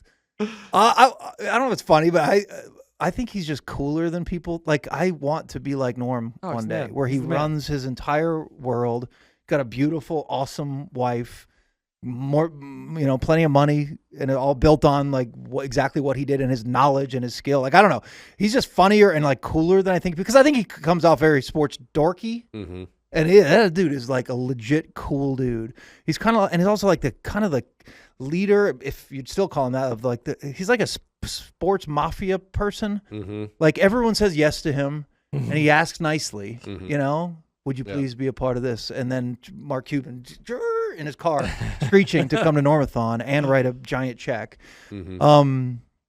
He's just really someone who I hope I'm like. I hope I make it to the age he's at, and I want to be like that, where he's just cool, kind, smart, funny, like ahead of shit. I've told this one 100 times. Like we flew a Southwest flight together, which back when you pick your own seats, Yeah. And Norm sits in the aisle seat, and I was in the window seat, and the middle seat's open, So Norm just busts out a newspaper and he holds it real wide, where his arm is kind of in the middle seat, And I'm in the window. I'm like, God, I hope nobody sits here. Norm's big. I'm big. If we get another dude in the middle chair, we're fucked here. And people keep filing in, and they look, and they keep walking to different seats, whatever. We didn't say a word to each other, and Norm's just reading his paper. And then they announce all right, the boarding is completed. The cabin door is now closed. And Norm just he shuts his paper, and he just slowly reaches out to fist bump me. Like no words, no nothing. And he just, I had it the whole time. Yeah. And you look at Norm and the way he hobbles now, and you think maybe he's oblivious to things in the world, but dude is making plays mentally at a sharp ass level. That is cool. The funniest thing to me is you'll watch him do what would be a top 10 sports segment for anybody else that's ever lived. And it's just like him on autopilot. Yeah. And he's going through and he's doing a segment and he's pulling up these stats and he's talking about, that relates to this and this previous thing that happened. And then you don't even think about it this way. And then the second the light goes off on the microphone. Hey, so when we were talking about that other thing last week, and he'll like dive into this whole other B plot. Yeah. That was running in his head that he'd been meaning to talk to you about. Yeah. And it is, dude, the in-between segments is more lively than the segments were. Yeah. He just starts like diving into shit. And it's exhausting whenever you're the producer because you're like locked in on the sports stuff and you're trying to stay there. And then he's like, Mike, pull this thing up for me right now between this break and do it now. And it's like, holy shit. Like he focuses his like ADHD or whatever that brain has inside of it for just spurts and spurts and spurts. Yep. And the in-between segment stuff. I remember sitting in there like the first day when I was interning with him in Sirois, and I'm like, oh, cool. And everyone just kind of like long exhale after a segment's done. And then Norm's just like, pops on and asks him to like do 5 things before the next segment starts that were bothering him on his mind that he was clearly thinking about this entire damn segment. Man has a computer brain. Yep. And it's absolutely nuts. I asked him once early, I know I've told you this one. I'm like, how do you do you have a photographic memory, that kind of thing? And he's like, and he was very genuine. He's like, I have an incredible short-term memory. Mm-hmm. And I don't know if this is the curtain pullback. There are like games that I know he didn't watch that he will do an entire 12-minute segment on exactly what happened just from reading the recap and studying the box score. Now, if you're really locked into this game or that sport, you might be able to poke holes in it or whatever. And I wouldn't know that until we were talking about it. And then I'm like, yeah, dude, did you think that hit his hand going out of bounds? And he has no clue what I'm talking about because he didn't see that part. But he just quickly will sort of answer the questions. Like it was a close play, difficult. The referees have a hard job. And the referees did a good job calling this something that he could apply to the box score. It's just amazing weaving of words and thought. Dude, I heard him do the draft just the other day, and he's the exact same. Yeah. That dude could come back and do his 10 to noon show right now. It'd be exactly the same as it was toward the end, which was still better than most as far as talking sports and making it entertaining. I love Norm, admire Norm. He's one of the coolest people I've ever met in my life. Honored to call him a friend and someone who I care about, man. Good dude. I think I was there like maybe second week, and I would get there super early, like 7:30 or whatever. And I would get there about 9:30. You get there about 9:50, 51. And so I'm sitting there with Norm, and he's, I'm like charting something for him. And, he doesn't owe me time of day, but he's never acted like that. And so we're just sitting there talking, and it was Mavs Heat finals. And we're sitting there talking, and I can't remember what we're talking about, pace of play and why I think the Mavs are going to beat them and all this shit and why they won the last game. And I was like, well, Norm, like every time they get the ball, they dribble and attack as if they really, really need to prove something.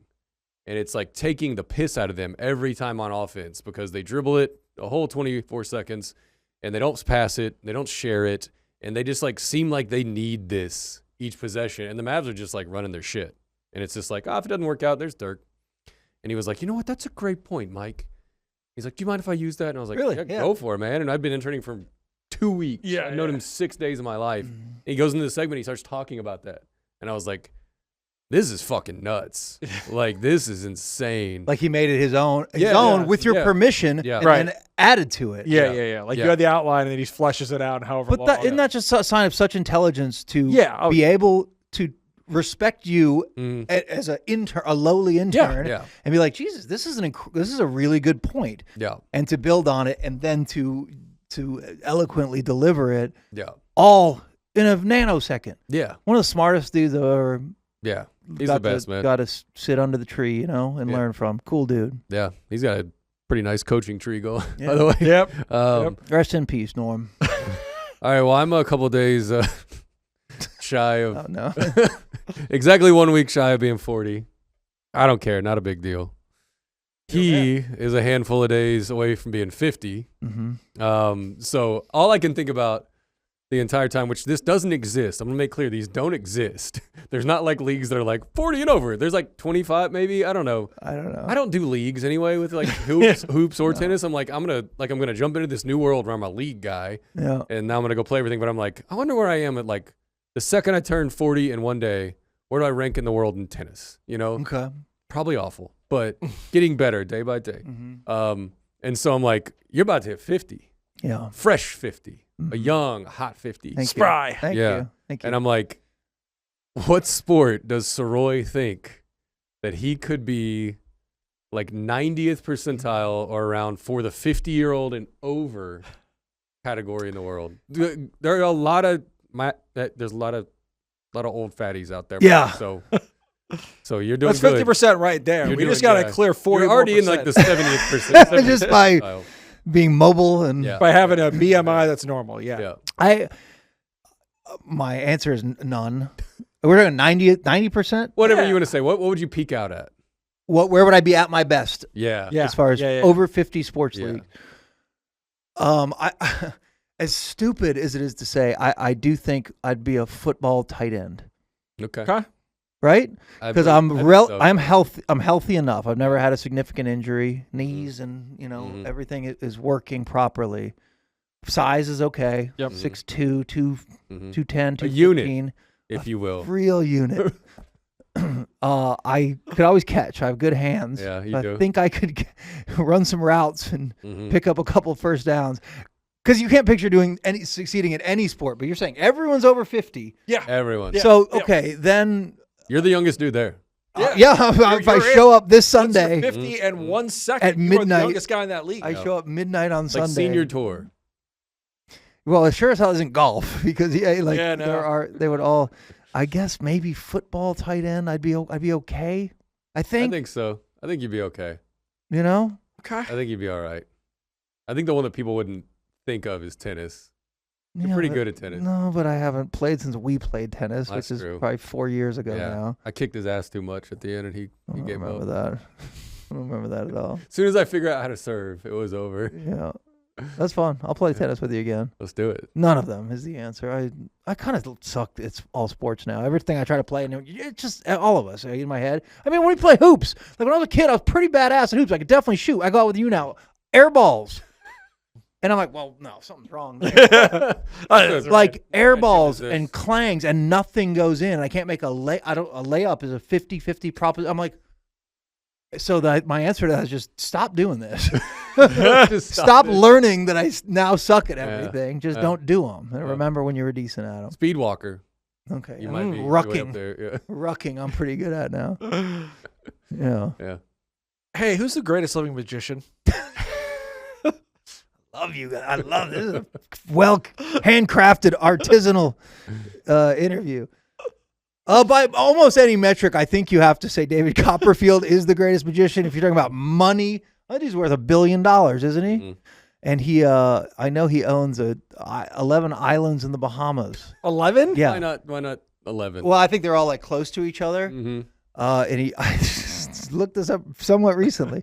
Musha K, I believe it's called, and it's for rental. And I think it's $54,000 a night. That's it? So you can rent David Copperfield's All right. Island Paradise in the All 11 Bahamas. or just you get like a couple? I think they're all count as one. Okay. Like I think you can wade in between the islands. Okay. So I think they're Yeah, can all. you even like in one night, can you like even get to all 11 and get like some of your money's worth? Now I got island questions. We went from magicians, now I want to know island. We can talk islands. Yeah. Musha K, look it up. I don't know the All right, specifics. okay, And all I'm right, currently not sitting on 54 grand with all my assets And put anything. together. Much less ready to fork it out for one magical night in the Bahamas. Sir, why are you liquidating your 401k and all of your assets? You'll see. You'll all see. Oh, One night. don't in want you to do Bahamas. this. Don't want you to do this. So I suppose, and he still has a show as a residency in Vegas for the last 40, 50 years. I mean, yeah. So probably David Copperfield. Are you up to speed on the Oz the Mentalist controversy? What's the latest? Pablo Torre came for him. They did. Yeah. Yeah. Yeah. What did he do? Well, it was Mr. like Mom? another musician or magician critic. I don't know the guy that was talking. I'm experiencing this in 3-minute clips online. Yeah, which is pretty tight. Yeah. But he was basically Great like, society. but he was basically like, he does a bunch of tricks and there's like a bunch of edits in between and like he's just cheating. Yeah. He's just cheating. There's no rules in magic. It's not regulated by Right. the Alliance of Magicians that Joe Bluth was once kicked out of. So yes, Tricks you- are what whores do in the street, Michael. exactly. Editing is fine and just put on a good show. All right. That's the game. And the other thing with magicians is like they're cool for. Imagine just you're at a cocktail party, right? And there's a magician, right? And we're all talking, and he comes up and you don't see a magic trick. We're like, hell yeah, I would at least. And I love magic. I genuinely like magic and I know magicians. you do, Mike. And he'd be like, oh shit, look at him, he did it. The dot's on my palm now. Yeah. You know, whatever. And we're like, cool, man, thanks. That was awesome. Then we get back to talking golf. We're talking golf. Yeah. And then 10 minutes later, the magician comes back. He's like, these red foam balls. You're like, all right, why not? Let's do the things. And like, I'm holding 12 of them now. How'd you do this? Cool, man. That's awesome. Here's a tip. Thank you. Then he comes back again, and he's clanging rings. You're like, that's how the life of a magician kind of is. Like a badass at the beginning, and then it gets to be like, all right, fine. Yeah. So that's why David Copperfield is probably in this cheese zone. And David Blaine suffered the same thing. Yeah. Where it's like at the beginning, it's like, holy shit, this is actually kind of cool. I love this. And then once you see more of it, you're like, all right, I've had enough. So within a night of a magician messing with you or the career of a magician, it just inevitably gets to where it's cheesy and get out of my face.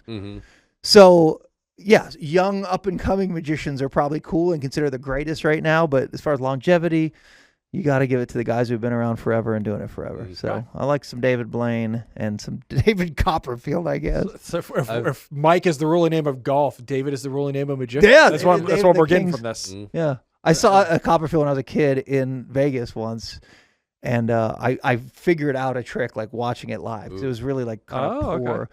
Like he had a motorcycle and he's on it, revving it. We're like, oh, yeah, revving it good. And then he kind of was ready to close the curtain, and he did the dip behind the curtain, lightning fast, and then the hand came back with the helmet on, and I'm like, that's not him. They just swapped him out. And so the guy with the helmet, who looked exactly like David Copperfield, gets back on the like, honk, honk, honk, honk. I'm like, these people think that's still Drives him. off the edge of the cliff. But guess what? David Wasn't him. Copperfield's all the way in the back of the damn studio because the bike disappears, and then Copperfield standing in the back pulls his helmet off, and we're like, oh my god, how? His twin brother. The whole The whole time, The whole time. like the Prestige. I've seen Oz work a room, like not when he's on stage, just like in there, and not to like blow his cover or anything, but like whenever he's like knows he's gonna call on you later, he's probing. Yeah. He was like gonna call on now former Mavs head coach Jason Kidd during his stand-up thing at Mavs ball, and so they're just like walking in, to the thing, and he's like, hey, where'd you grow up? What was your first girlfriend's name? You're just like probing him Yeah. for answers on things, and then later he narrowed down. I can tell what he's doing. He's like narrowing down the field of answers this person's gonna give. Yeah. And so it's still very impressive. It's It is. badass. Yeah, It's you gotta so be cool. quick. Yeah. Yes. It's so cool. But I was like, oh, okay. Like some of the reveal, I was like, Right. Once you figure it that's out why. a little bit. Yeah. Yeah. There's a dude on YouTube. I think it's Magic Secrets Revealed. Boy, that one's in the heart of what they think I like, and they're right. And he just reveals how incredible modern magic tricks are done. Very like with graphics and stuff like that. and it does ruin, a lot of what the enjoyment of Magic is, but it's also fun as hell to learn and cool. And you appreciate it even more, when people manipulate things and manipulate other people as quickly as they do. It is an absolute art form that I'm glad is still around. Dream. Any other Magic questions? No, we're done. No, we're moving on. We're moving on. We got other done. frontiers to conquer. Dream drive time Dallas radio lineup. Just give me morning drive, Jesus. afternoon drive. You can just put together one show. Put together the show that you would say this is the best. Actually, the best, or what I would like, Well, it's for you. Because I For would you. like to be involved in the show, but I've proven multiple I'm times on that mic one. I am a failure at local radio. I am not good at You it. can use anybody from any station at any time. And I know you didn't live here prior to 2009. I don't know how to build that. Because your easiest answer could be just put the musers. Just do the musers. Just do the musers, or peak musers if you think that was a few years ago, whatever. But they're just incredible and so damn good at it. If I was including myself because I want to be a part of this, boy, I don't know. I mean, I've had a pleasure working with Danny Bayless and Kevin Turner when we were at the Freak. And I think that's the best show I was ever a part of, is working with those two guys. Kevin Turner, I think, incredibly underrated and just Our guy. brilliantly funny and weird as hell, which is like one of the best qualities you can kind of have in radio, or any form of entertainment. Again, not that I would know, because I continue to fail. But I think not knowing what this person is going to say or do is, Gordon Keith. I mean, that is why Gordon Keith, I think, is as brilliant as he is I don't know what the hell direction this is going, and that's what makes it intriguing, fun to lock into and listen to every single day. And I think Kevin has a smack of that, so I certainly enjoy that. I mean, Norm, I don't, how could I create anything without including Norm and Donovan, who I worked with for a long time? If I was involved, Donovan, give me Donovan, KT. Hell, my brother Cash, I love doing a show with Danny. We have unlimited budget. This isn't Cumulus, is it? No. Okay, fuck. We can keep adding. Not the power talented of radio. people. Because I would have. You can keep and retain your best, most talented people. Oh, you can. You can. Really? Yeah, in this fantasy world? In this dream world, you can not go bankrupt. Okay, and just keep and actual even good give shit. like maybe the younger people some shots every once in a while. Really? Elevate them. Interesting. So that then they don't go on to dunk on you the rest of their lives. Yeah. I would include Jake in this somehow. Probably one of the smartest and, again, most interesting and opinionated dudes I know. I love Justin Montemayor. Same reason. Weirdo, funny as hell, sharp as hell. Man, there's a lot of good, old, young, and in between, I think, that you could do some really, really funny shit with. And then some stations do other things. And they decide not to do that. And they just do their other thing. Yeah. Here, I'll jump this question because I have some background on it. I've sat in these meetings, and I know what falls to the cutting room floor on Mavs Media Day ideas. Okay. Worst Mavs Media Day idea you've ever had. Oh, man. Because those start, my brother and I, and mostly my brother, we do in-game entertainment for the Mavs, or used to, kind of still do. They don't run much these days. I think they're very conservative in their production, game presentation.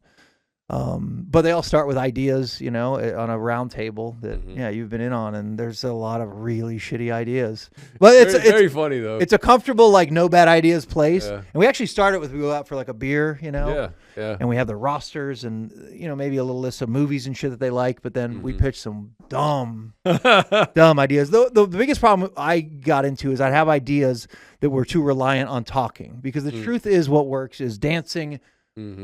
Songs that people know. I mean, for the head over body stuff. If it's anything that's too like complex or dialogue based, they're going to lose most of the crowd. They're not going to be like into it. They're not going to deliver. The guys aren't going to deliver it right. They're not going to deliver it right. Yeah. I mean, Luca, hero, terrible at delivering lines for all in-game entertainment. Yeah. And he's funny and he's sharp, but he just doesn't give you anything. Yeah. Writing jokes for an unwilling participant. Right. That is like being held captive at Mavs Media Day. By you guys, or the Mavs, operative that has to drag them to these 12 rooms on this day. Yeah. And they walk into our room and we're like fucking clown nose on. Like, who's ready to have some fun? He's like, not me. Actually, So he literally just would verbatim read the things. I don't blame him. Dirk was the opposite. Dirk was awesome and pick something that he's not good at, and he was also great at those. We had a Willy Wonka one with Dirk that he did, and we assumed he would know the movie Willy Wonka. And he reads it, and he has a little jacket or whatever the top hat we're trying to make him. He's like, "Who's Willy Wanker?" And I don't know if he's fucking with us or. And then we're like, Cash was like, "Oh no, it was a chocolate character played by Gene Wilder." And then he was like, "Oh, Gene Wilder." So he knew Gene Wilder, but he was unaware of Willy Wonka. where did And I'm he like, get Gene Wilder he's from? bullshitting us. He's got a refined palate. Right. Yeah. How would you know Gene Wilder be unaware that Yeah, Willy Wonka yeah. exists?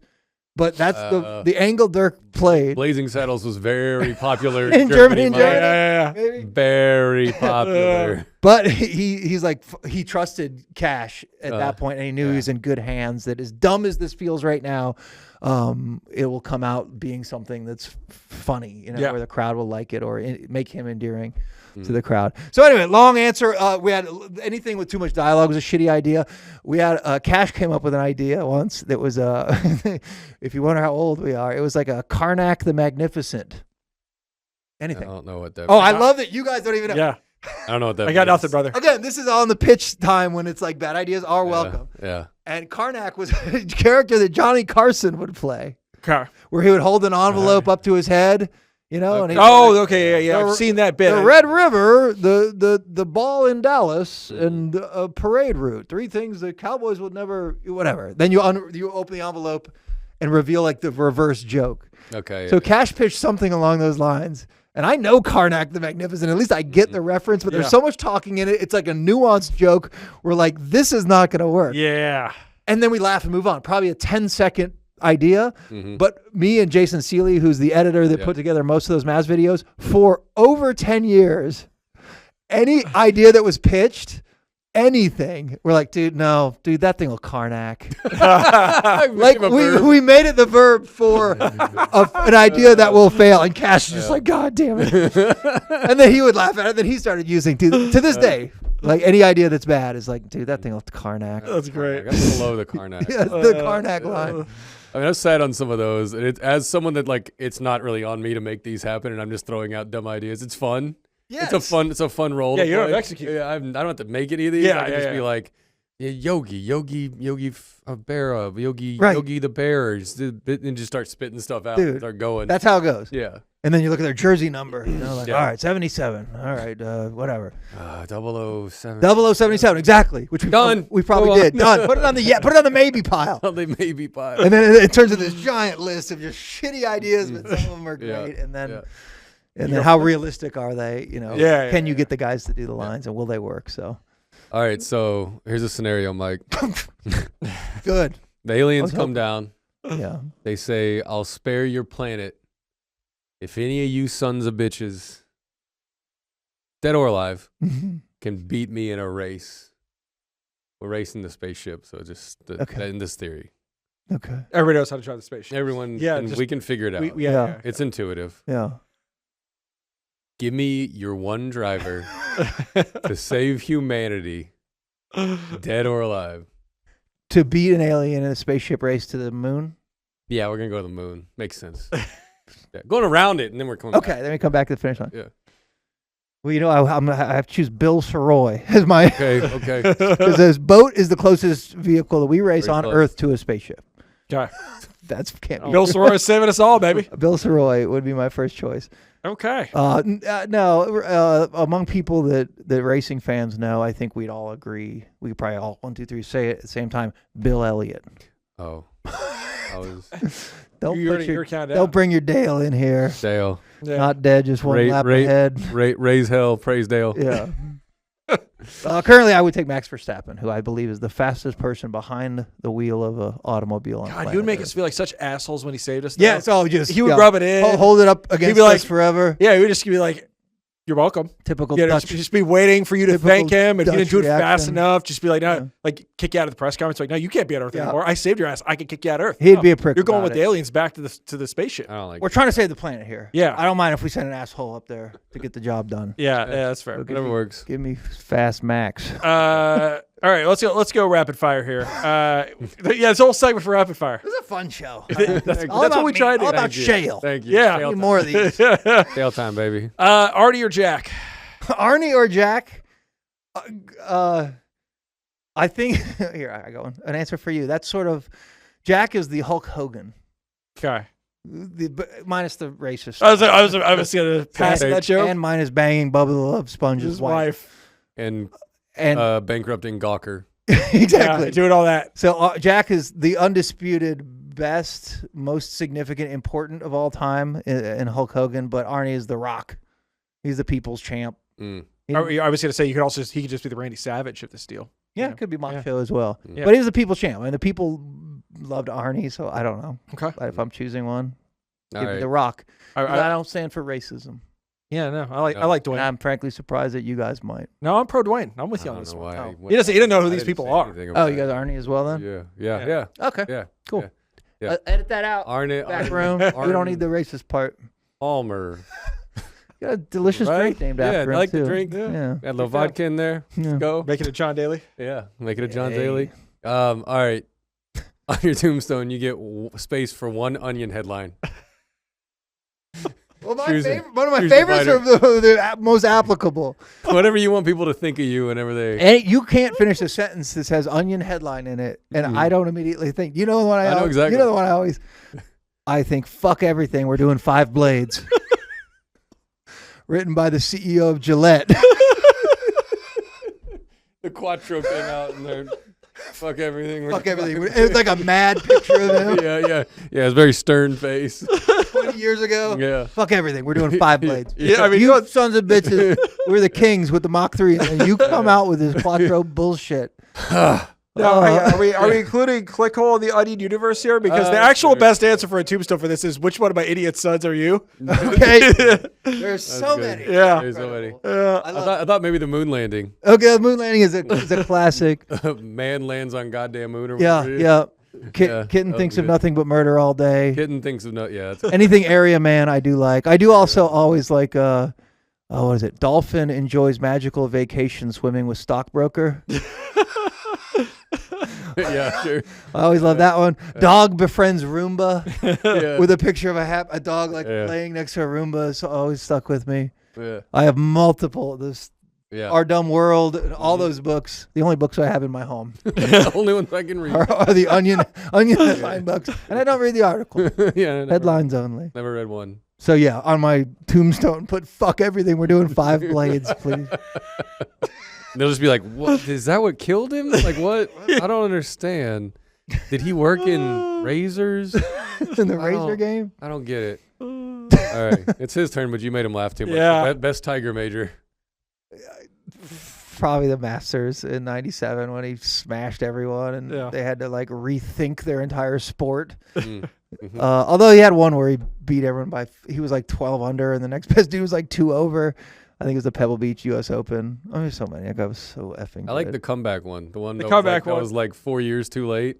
Oh, 29th, the Masters in Yeah, 2019. Yeah, that was The awesome. 19, because Yeah. it was like, I don't know. I'd gotten tired of people. I'd racked up so many credit points of just being like, y'all are idiots. Tiger's never come back. Yeah. Let it die. Yeah. And then it was like, oh no, it did. Like Superman came back. Like Well, what? Yeah, that was the place where he could do it. Like, I think Tiger Woods, if he plays again, still could make the cut at Augusta. Mhm. Like, there's so much just up here. I mean, I do not think he could ever win it again. I really don't. But, fuck, I don't know. Mm-hmm. If he's feeling good and you got all that information up here and he probably still hits it far enough to I don't think he'll ever win it again, but I think he'll make a cut at Augusta National again. I don't think I read this whole thing. I think it says best Tiger major car crash. Oh. So I cut you off. Okay. I jumped it a little bit. Yeah. Most recent one rules.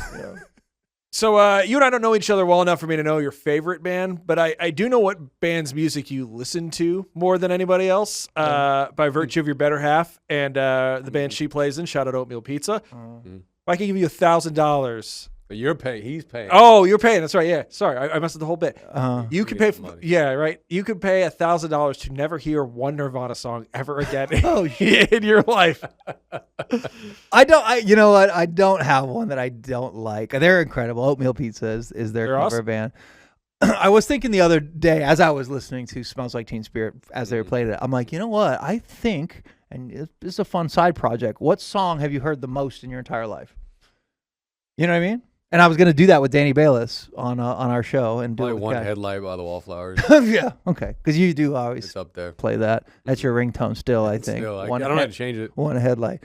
But I'm like, with the hundreds of times I've seen Christina and her band play their entire set, which always does include Smells Like Teen Spirit, and the thousands and thousands of times I listen to it voluntarily or on a radio throughout the years, I'm like, that might be the song I've heard the most. I really have to think about this because it's funny. I was talking to my wife the other day. I have a 2-year-old, and whenever we're in the car, like 80% of the time, we're listening to there's like an album like nursery rhymes and stuff like that, and they're all you don't think about how short those songs are until you listen to them. A lot of them are like you could do a version of it in like 1:45, and I've been listening to this shit for like a year and a half. And at one point, I said to my wife, I'm like, I think I've heard this album more than any other album in my whole life. So the sad answer to your question is going to be some version of the ABCs. That's the actual. Baby Shark is vaulting. Okay, the kid factor, which I don't have, is The Zootopia song from Zootopia 2. really That's vaulting up the ranking. is like Frozen. Is Rapid. the Yeah, Let Frozen. It Let It Be. She is got that- let it go. Let She go, got off yeah. that a while ago. really. Yeah, I'm not there yet. So like, I don't have as many specific pop culture things that she's seeing. She wants to run to the ground. It's just more like if she hears one song, it's just again and again and again and again. And as a result, if you can find a whole album of things that that she can listen to that doesn't influence her in some bad way, you're like, sure, screw it, play the whole thing, so I don't have to hear the same song over and over again. But then you listen to the whole album multiple times in a week. So like, it's like the ABCs or Old McDonald right now. Yeah. Yeah. Okay, that's where I'm fair. at. Yeah. What was Baba Black Sheep's probably up there too. Yeah, Jesus, on the really? album. Yeah. On the album. That's on what album? Yeah. Bob, because I feel like just that's like a searched something- nursery rhyme, like also a It is. song. Once the kids start getting into Raffi, and you can like tolerate the music. You remember Oh, Raffi? no, not You know really. Raffi? I've heard the Okay. word, but I don't. Raffi's I know the like a- sounds. I know the Is thought. that, like is a- that the truck with or the train with a face on it? No, No, that's, not a cartoon. It's a no. man. Raffi's a real dude. Once before the first blush of Raffi, you're like, what the fuck is going on? So it's like a 60-year-old, like weird looking Canadian guy. It's just doing soft music for kids. But turns out he's like the coolest person that's ever lived. If there's a Raffi scandal, it Okay, would bring I the world think to I- its knees. Yeah. That's if not you the. find out that he's on like some weird Yeah, shit. we'll be doing. That'd be like Miss Rachel, like Oh man, that would be a bad getting one. mogged. Is he the master of the pan flute? Is that who that Raffi is? No, I think is that No. Yanni? Is that Yanni? That's a whole different You're deal. not close. It's actually Zamfir is the master of the pan flute. Raffi rules though. Really? Yeah, he'll make like original songs, but he'll also do like the old school ones. Does he look like Gallagher? I feel like in A my little head, bit, yes, my yes, Raffi yes. looks like Gallagher. Kind The of. original Same Gallagher, vibe. not Yeah. the brother that replaced him. Yeah. Yeah. All right. vibe. Here's this is not actually a rapid fire one, but we always squeeze this in here if I have an applicable one. Best show you could tell about Mike Marshall, producer of Cirque du Sirois, on this program. Oh, story about what when he was. Just entertain me, Mike. Take it wherever you want to take But honestly, I'm not gonna stroke off Mike, but Mike was just always awesome and cool.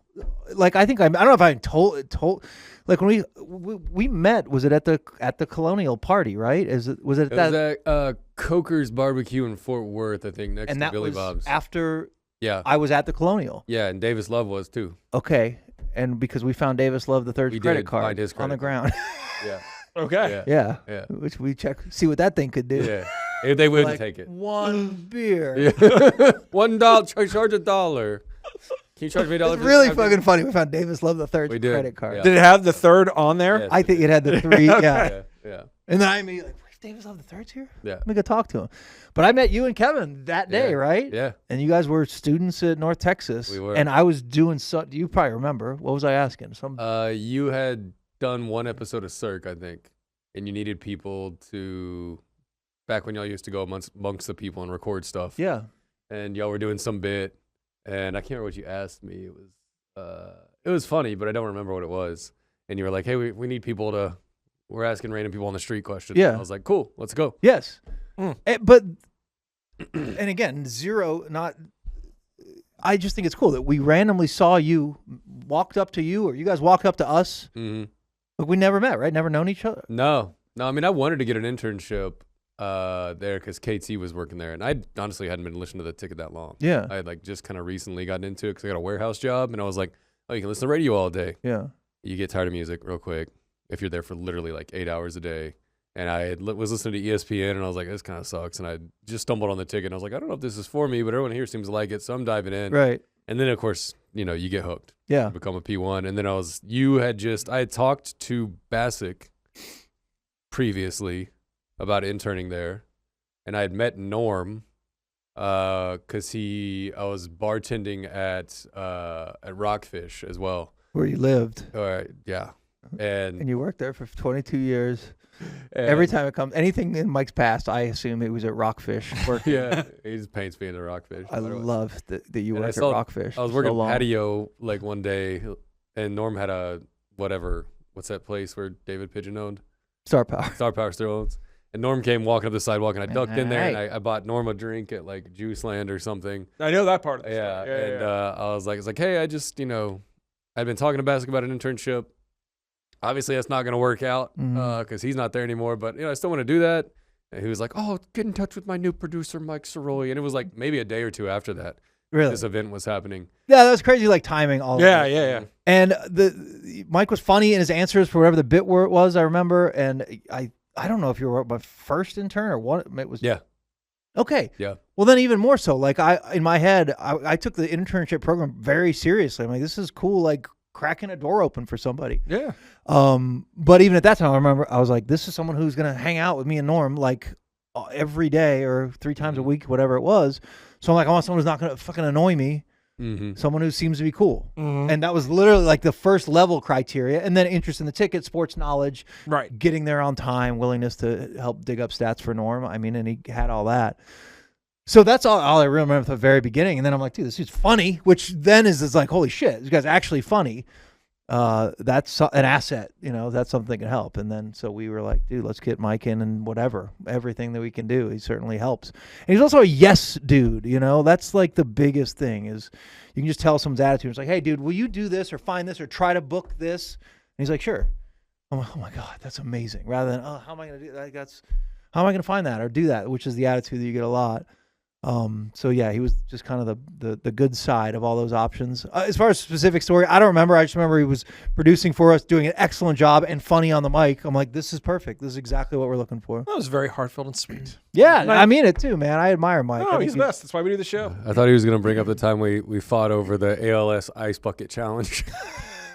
Did we fight over on air or Well, off air? Well, it was off air, and then you paused like mid-segment to bring it up on air, and I'm like, what the hell, dude? Like on air when it's like I have all the power. Yeah. like, Yeah, really yeah, make my point. And Yeah. I The bully pulpit. We were up there. arguing Yeah. about it, and whatever. he paused mid You segment. did. You like hit such an air brake, like, and you turned the car and was like, "What's your deal? Why don't you like the Ice Bucket Challenge?"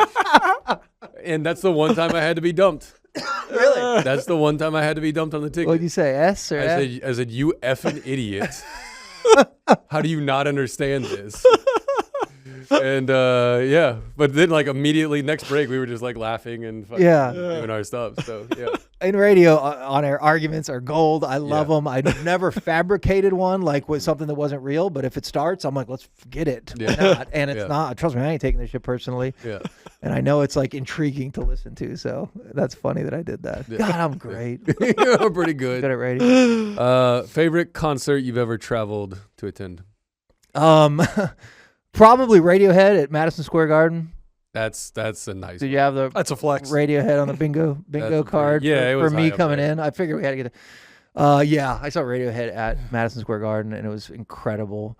I've seen Fish a bunch. I'm a big fan of Fish. I took Cash on his 40th birthday, which is an eternity That was so ago. long ago. Did I know him yet? We went to the Gorge outside of Seattle and I've been there. That place rules. Yeah, and Fish played there, and I got him the trip, and we played golf at Chambers Bay, which is an amazing. It was a U.S. Open venue. One I've It's heard of. Yeah. by Tacoma, and then we had an RV and just went to the Gorge for like 2 days, and just us two, and partied and had a good damn time. That's great. That's right. And ate mushrooms and cried up on the top of the hill for about an hour, like laughing and crying at how amazing life is and how lucky we all are. It'll do that to you. I'm just so thankful, and I love everyone I've ever met. Bawling until I panicked because I needed water so bad, and then I like stumbled down, and there's a line of people with water, and it's a fish crowd, so they're cool as shit. And I went right to the front. I'm like, I need this, and they're all like, Yeah, dude. Yeah, I'm yeah. just getting a hot dog. Like, you're good. By all means. And I went to the guy, and I'm just like, water. I don't even know if he charged me for a bottle of water because they could all tell this is You're in a man- bad way. This is a man who needed aqua. So that one was very memorable. But Radiohead at MSG blew my shit. Yeah. And if they come back and tour again, which I do expect them to do, hopefully in the next year, I will be at one of these things no matter the cost. So I love them. Favorite Miami Dolphin that didn't win a Super Bowl and is not named Dan Marino. But it's so funny how Dan Marino is Ever. I mean, that's the only answer. It just depends by era. Zach Thomas was just holy shit. We got this 5th rounder, and I barely knew Texas Tech existed. So I like that a lot of people around here were like, Yeah. hell yeah, dude, go get him. But to be kind of undersized and just F you, my head is going right there. Mhm. And their defense was set up to where the D lineman would just chop him down and set everything up for Zach to make the tackle. So he just tackled everyone. And he was just so damn good. Jason Taylor goes along with that in that era. Before that, man, back in the day, in the Marino era, I loved the Marx Brothers, Clayton and Duper. We was just couldn't be cooler. We had a dude named Jim Jensen back in the day before Marino, and then I think it bled into the early 80s when he was there. Jim Crash Jensen. And he's one of those dudes who's a mustache and a mullet, but he played quarterback, and he kicked, and he held, and he played tight end and wide receiver. This dude. And he ran the ball sometimes. He was just one of these jack-of-all-trades dudes that I don't think even exist anymore. He was kind of everyone's like, we got Crash Jensen, send him in. All special teams. He was a bad dude. Loved Richmond Webb and Keith Sims on the line when we had those dudes back in the day. I have a family friend that was on one of those teams. Remember Keith Byers, the fullback? Of course, Keith Byers. Yeah, The man. great Keith Byers. Really? Heisman runner-up Keith Byers. Yes. Doug Flutie robbed him. Yes. Yeah. Yeah, that was that. You're right. Yeah. Ricky Williams' Dolphin era was Dude. iconic for me as a kid. I know it was. I love that too. Why? Because of the Texas connection? Yeah, because the Texas thing, he became my favorite player just because, I don't know, you'd never seen anybody run a football like that in the 90s. It just didn't happen. Like, he and Eddie George were just like, oh, those are just different human beings at the running back position, just for size, number one, and just, dude, you just could not bring their big asses down. Yeah. And then he went to the Saints, and the Saints obviously traded their entire draft for it. Yep. It's like, oh, this isn't going to work out. And then he gets to the Dolphins, and he's like, I can't remember his best year for the Dolphins, but it was good. It was dynamic, and it was, is this how we need to play football now? No, that's a good one, and it's hard not to just be intrigued by Ricky Williams, and then he's steamrolling everyone and running wild.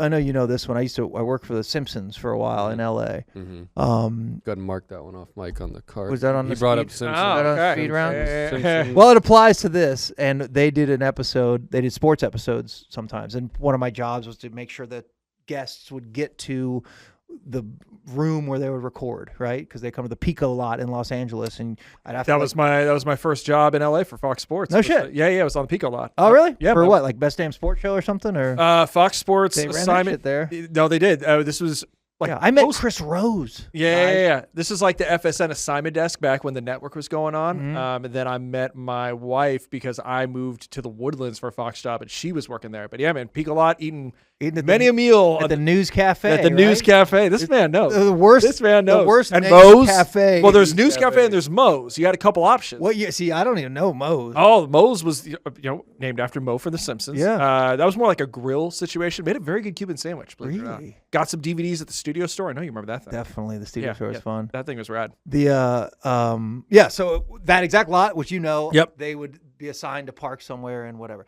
I remember Michelle Kwan, the figure skater, was very kind. She was on the show. So they had all these sports voices on this particular episode. I don't even remember what the episode was. But they had an NFL place, and it was Ricky Williams. And this is when I played for the damn Dolphins, and I'm like, holy shit. Yeah. So we had a Simpsons golf cart, so I would get in the Simpsons golf Oh, cart that's awesome. and drive it and wait for them so they would know who to look for, and then I would literally, often silently, drive them to the recording area.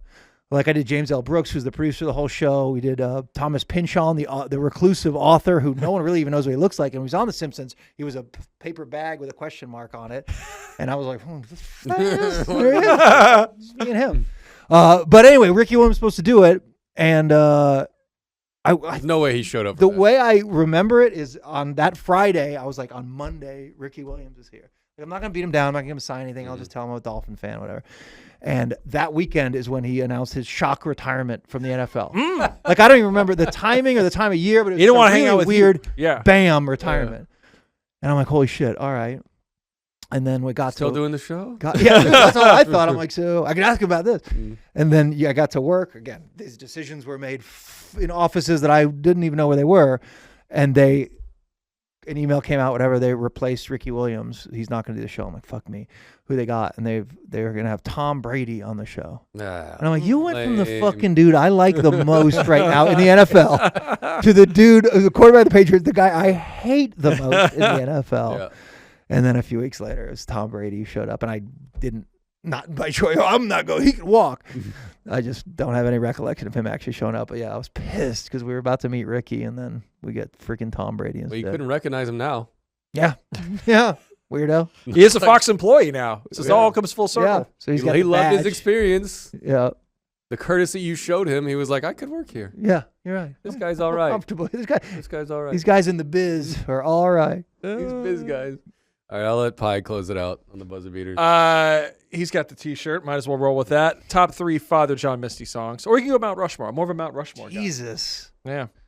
You want to do 4? Oh, damn. I don't know. Some people do podium. I will I do say- Mount Rushmore. Oh man, I'm not ready for this. I didn't put Okay, this one I on. I didn't just- share this one with him. I just saw him in Seattle 2 months ago. Yeah. My girlfriend's a big fan as well. Went to Paramount Theater in Seattle. Enjoyed it, but it wasn't the best show. Mm-hmm. But I did have a friggin' sports cry, Mm. and it was during Mental Health, Yeah, that song's which is still- a gorgeous fucks effing me song. up, And dude. toward the end, when he's like, didn't go nearly far enough, Yeah. which we apply immediately to ourselves. We're like, fuck, Yeah. I fucked up everything. I don't know. That one hit me hard and surprising. So Yeah. that one, I guess I'll throw in right now because it's the one I had a most recent emotional Sure. reaction That to. works. Mhm.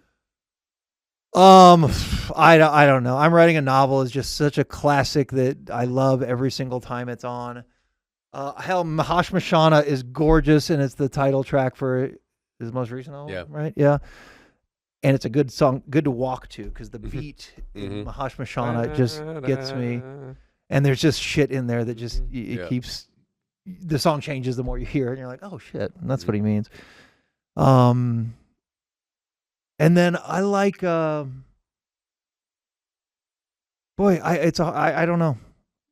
don't know. I like You the can stick with 3. That works. I like the what's the one with the I like the climate change one. Oh, yeah. The things that would have been been helpful to know before the revolution, because when you hear that and think about just Yeah. the story of it, Yeah. to end a song with some scientists, Yeah, have some yeah.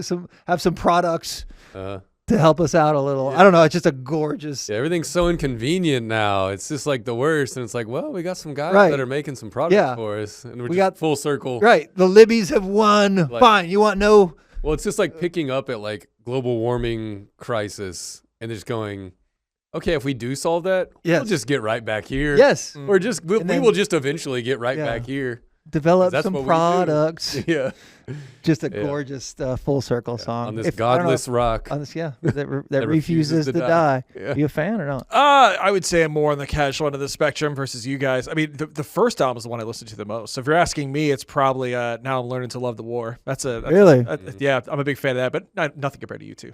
So Well, he's the first person that ever told me about Father John Misty. No I shit. think. I was on the ground floor, and So then Fear Fun. You yeah, Fear Fun was my either shit. you or Chuck, because we I went. mean, I was going love to- Fear Fun. I was Yeah. way in on Fear Fun at the I was beginning. going to ACL and I was like, oh, okay, checking out all the acts and blah blah blah, and I'm like, I think I'd heard Novel, and I was like, oh, because you never know where that goes after Right, a song like Novel. You're like, Yeah. oh, that could be like Mumford and Sons or Edwin Yeah. Sharp or the next song. Yep. And I hadn't heard that much of it, and I don't even know if the whole thing was out yet. Or I hadn't heard the whole thing yet. And either you or Chuck, maybe both of you, told me like, "Hey, go check him out." And I was like, "What the fuck is this? Yep. Like, this dude is doing something nuts." Yeah. And it was at the time it was really Laurel Canyon, California, Sure. Right. brought to its extent of just freak rock like Yes. level, but nobody was doing that. Yeah. Every time he does something, I'm like, nobody's fucking doing that, man. How are you living in the future, but still using all this stuff from 1972 of Bob Dylan and Yeah. et cetera? Yeah. So it's, I don't know. Well, Mike introduced me to him and took me to the show at House of Blues, right? That was a Fear Fun tour. Still one of my favorite ones. Yeah. And I didn't know one song, but I'm like, I like this dude. Yeah. Yeah. He's got bits. Yeah. Because he had the cutout of the iPhone. The iPhone He cut would out. stand in the middle, like, you take a picture, I'll help you with it. Yeah. I'm like, that's a bit. I get it. Yeah, And yeah. now that I'm like show. super fan, I go back and look at that set list, and I'm like, holy shit. Yeah. There's songs I heard that I had no idea I was listening to. Yeah. He played the whole album that wasn't out yet. Or he Oh. played like 5 songs off Okay. the second album That's rad. that Yeah. weren't out yet. And I was like, dude, we're seeing something. And it was Yeah. just him. Yeah. Like it was booked as a full band. Yeah. And I don't know if he got into like a ACL, like proximity clause thing where the full band couldn't play. Yeah. But it was booked as Father John Misty, and I show up and it's just Josh up there. And he's doing more stage work than I think I'd ever seen him, or I'd seen anybody do really, where he's just like doing jokes and bits Mm-hmm. and walks over there and pours a wine glass and just keeps pouring it until it's like pouring. Yeah, down that's the right. stool. Yep. Like I remember every second of that. And Was it that just the one where blew you had my the girl mind. comedian? Yeah, Kate Berlant. Kate She's huge Berlant. now. Kate She's- Berlant. she's Was it? He had a biggest. comedian opener. And she Yeah, kept acting like different she was type of about to play a song. She was tuning a guitar and she's like, but you know what? I Yeah. was thinking the other, and it was just That's a good bit. it was a great. I remember she also did one. She told a joke and the crowd laughs, and then Uh. she like freezes and she goes, "One of you has the laugh of one who has scorned me."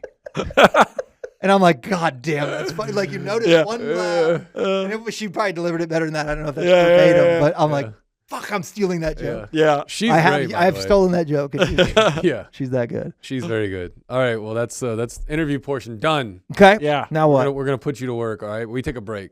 Do I have to do in more between. shit?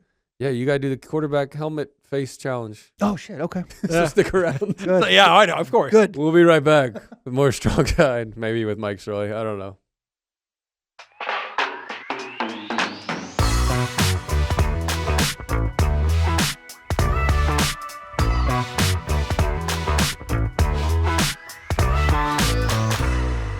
Hey, we're still here at Strong Side. Mike Marshall, Mike Palucci, and Mike Sirois.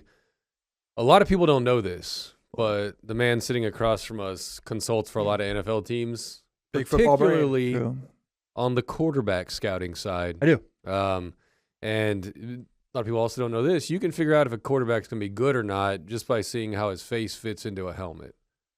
Generally, I will say, and I think I know what you have planned. I do this with NFL helmets, Okay. but I will try. I Interesting. can try my best Okay. to do it at the So college. if this doesn't pan out, it's just because of the helmets. It's not about his prognosticating. It's about the helmet. I was right, Mhm. Yeah, exactly. Yeah. but I feel like I can see anyone on their first day when they put on their NFL helmet, and I will be able to tell you what kind of a career they'll have once I see it. Once I see their face, Fascinating. it is fascinating. And yeah, I do work with the Vikings Yeah, he dropped them. primarily. Yeah. Yeah, you were sold on that Yeah. J.J. McCarthy helmet fit, huh? I was not. I was not. All right, so Most of the Vikings. this year's NFL draft, Mike, not a lot of great quarterbacks, but this 2027 class Okay. is going to redefine the league. A lot of them in there. Many are saying. Yeah, so let's show the top dog and just see what Mike thinks about his Arch Manning from Texas. So I'm going to determine the trajectory of this man's career simply by how his face Yeah, looks. that's what we're asking you to do on this show right now. Yeah. You're making things difficult for me because I don't know if that's the best picture. Did you select all these photographs? They're just Or the is stock this ones. just one at random? Yeah. Doesn't really inspire a ton of confidence in there. That person on the right is not going to have a successful NFL career. I regret to inform It'd be you. a shame of the. Because it's loose on the sides. I don't feel like we have a tight fit. You're going to want the helmet snug against the temples generally. I Those do are big ears too. big ears so you can hear Mhm. hear defensive movement better than others. But I don't like the mouth agape generally. I want that thing closed. White teeth though. Very white. Good dental care, Uh-huh. which does mean attention to detail. Head is definitely in the playbook, but Mhm. honestly, I think you're going to get probably a 6-year total career. Mm. Well, maybe 2 as a starter, and the remaining 4, give or take, as a backup and clipboard holder. Adjust the ranks. He'll make some money. Yeah, shuffle your boards. Mm-hmm. I'll tell you this: the Vikings will not be interested in this player, whoever he may be. Something going on with the eyes too. Yeah, I don't know what's happening. Panic. There. I don't like. I see panic in those eyes. See All a right. ghost out there. This is a do not draft. Well, this guy probably would have shaken up the draft this year if he jumped into it, but he decided not to. Decided school was his choice. Wanted to learn some stuff. Dante Moore is our next Okay. player from Oregon.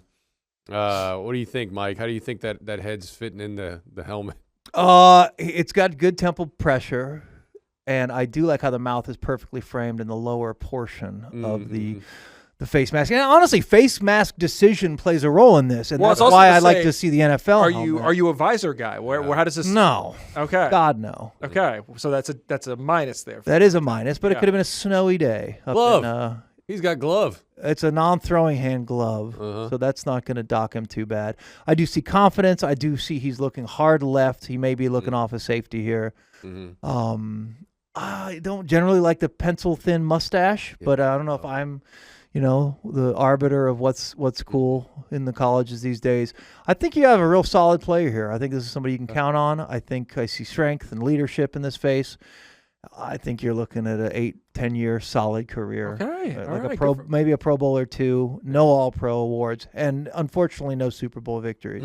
But someone you can hitch your wagon to of your franchise. The Vikings could be in. A Kirk Cousins type. I'm familiar with that with the Yeah. Vikings. And no problem Yeah. with Kirk Cousins' career. Certainly he would enjoy it. He's one of the highest paid dudes in the history of the league. Vikings went off the rails after he left. Yeah. Most. Is he number one? I Like think the so. dude who's gotten paid Yeah, more than it's- anyone it's- else. That's At least so stupid. I think It's wonderful. At least the guarantees. Yeah, is the and thing. guaranteed. Yeah. Yeah. He kind of looks like the Weeknd. He does kind of Which look at the is cool. weekend. Well- And I don't know. I see a little Dak in there too. Just also a little Kyler. Yeah. Yeah, maybe. Yeah. And And as- help if the hair coming out the back is a fro. I like that. Okay. I like some visible hair in the back for my Yeah. quarterbacks. It's pretty Okay. nice. Yeah. All right. Well, this next guy broke my heart because he led North Texas to the best season ever, but went ahead and transferred up to Oklahoma State Yeah. with the rest of our football team. We just All of relocated it. it actually Yeah. up there. This is Drew Mestamaker. Okay. This is a name I've heard many, many times, but I've never seen with my own two eyes. I'm a Mean Green guy by proxy Yeah. through you and Yeah. Kevin and all the other greats Right. that have attended George Dunham at all. Mhm. Stone Cold Steve Austin. Yes. But I've never seen this man The before. guy from Wings. I feel like there's no temple pressure on the right-hand side. I do not like the mouth being bisected by the lower left bar. Stuff. And it does look like it's jammed up his nose. A little bit. Again, we are strictly going by the photo that we're seeing right now, just to be clear.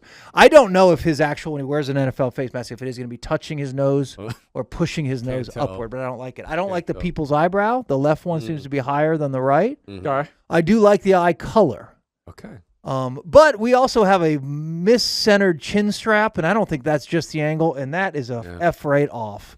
This man cannot put a chin strap on properly. Is he even getting drafted? Are we And even he doesn't drafted have this the leadership or vocal skills to tell who's ever in charge of chin straps on this Yeah. team to Fix this. to for me. fix it and make it a little I bit don't left. do this part. Do this. No, this I'm afraid to tell you is a bust. Ah, This that is sucks. That's too maybe bad. two years in the league and then working at a local rental car dealership. Oh, not like an enterprise or not? That Whichever one sponsors you guys. enterprise. The That's best always one. Enterprise. That's the one I go to, Yeah. Yeah. and I love their For the service. strong side discount. Yeah, it's a no. Sorry, That's you'll never bad. wear purple in this league. Next guy is a highly volatile prospect. Some guys have him in the top 3. Some guys say not quite yet. Maybe he's a system guy. Oh, after this. Second rounder, third rounder.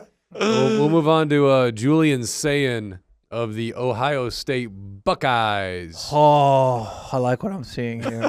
I like it. And I don't like the visor. No. But we have a nice centered chin strap. The chin strap color is perfect, perfectly photo matched to the jersey.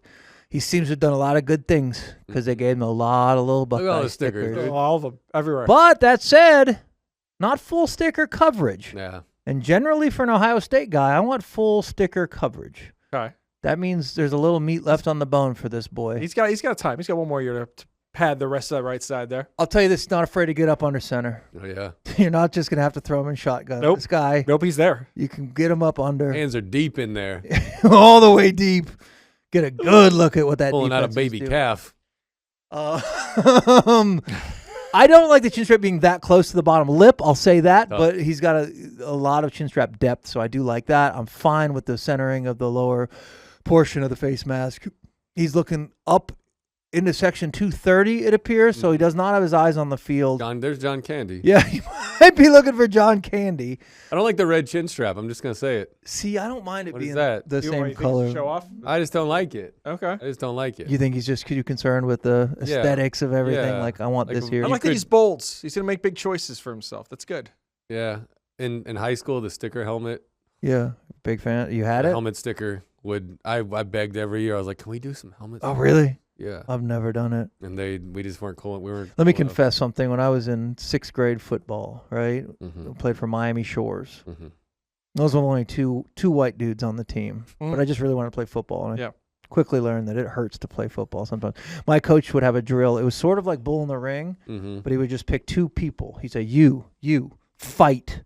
Oh. And I'm like, all right. Okay. Yeah, what do we We what do would fight do? each other. Oh, okay. But we had these kind of cream colored helmets. Mhm. And I remember thinking there's nothing cooler than like marks on the helmet. Yeah. And I don't know if I was the only member of the team that had a 50 states puzzle at my house. And they were all different colors. And I quickly learned if I can just take like Tennessee and just scratch it on my helmet, I would I'd have like secret a right there. cool helmet scuff, you know? And I went overboard, I think maybe before our first game, and had multicolored like scuffs all over the helmet. And I'm like, fucking, this looks awesome. And we had colors of teams that don't even exist in our league that we would never play. And I don't think it worked the way I thought it was going to. But like I showed up at like the 3rd practice with colored scuffs all over. I'm like, oh, dude, they're What gonna team did we play they're that's gonna- orange? they're gonna know. What are you doing? What You're playing a pink team. I don't think No. we make those uniforms. No. So I went multicolored scuffs just to try to bang up the helmet to make it look Okay. cool. And All right. That's cool though. yeah, You can just throw your helmet around too against a wall and it would do this. yeah, but multicolor. Yeah, I you want to to jazz I it want to up. show Want to jazz up that that we battalion. roughed up Opalaka last week, who we hadn't even played. All right, back to business. The goods. Yeah. Our next player, our next quarterback, is Jaden Mayaava from his favorite school. Alma ever. mater. His whole A lot of my identity. happiness this fall rides on this guy and your evaluation of his. I think we got something here. Boys. Oh yeah. I think we really got something. Now, we seem uncentered within the helmet, but I think it's because our head whip velocity is so fast that no helmet that Riddell or whoever else Contain him. Yeah. is our current helmet Shut. makers could contain that sort of head whip, that sort of decisive decision making. I like the left arm up. We got great position. That doesn't matter. We're here to judge the face. I don't like the twist on the chin strap. Yeah, what's going on? Why It is it seems curly cute? it's like a loose fit, a loose loop in. but I think we have a first round type quarterback here. That's what I'm talking and about. I think we're looking at a 12-year successful NFL career. Lincoln Riley's job is saved.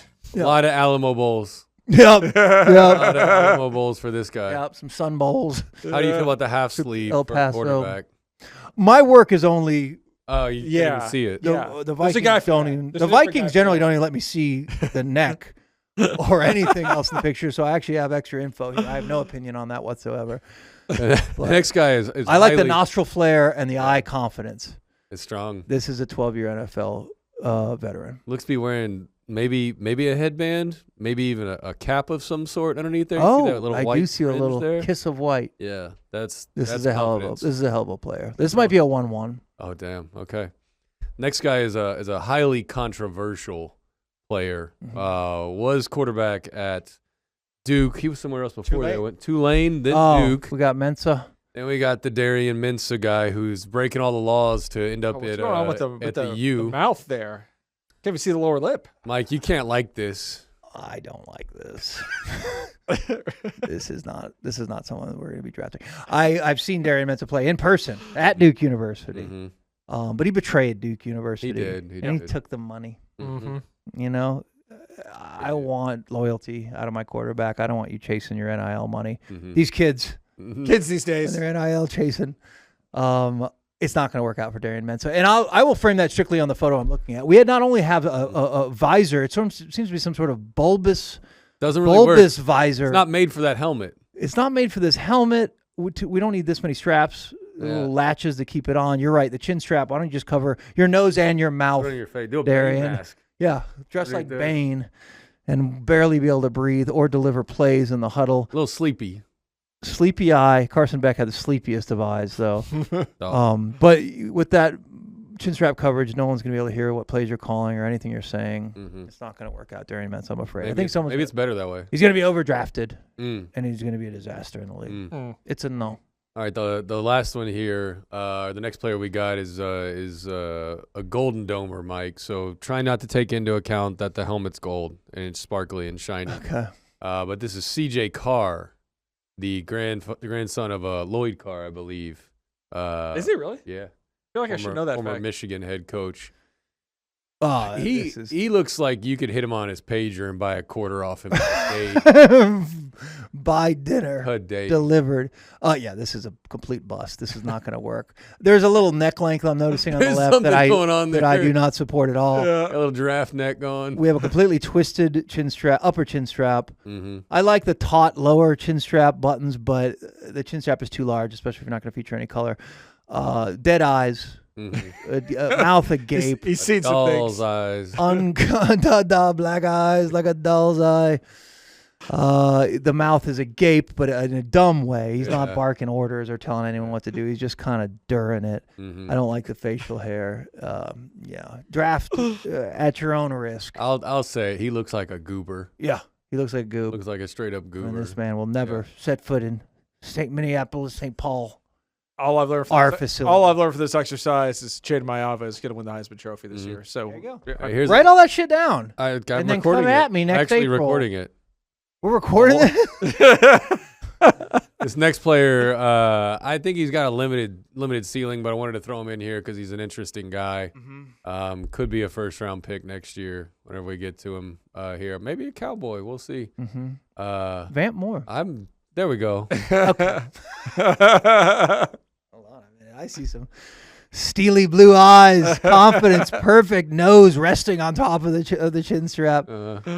This was when someone at one of the Super Bowls said I look kind of like John Kitna. Yeah, it did. Yeah. yeah. And I didn't do it because I didn't have the courage. Mm-hmm.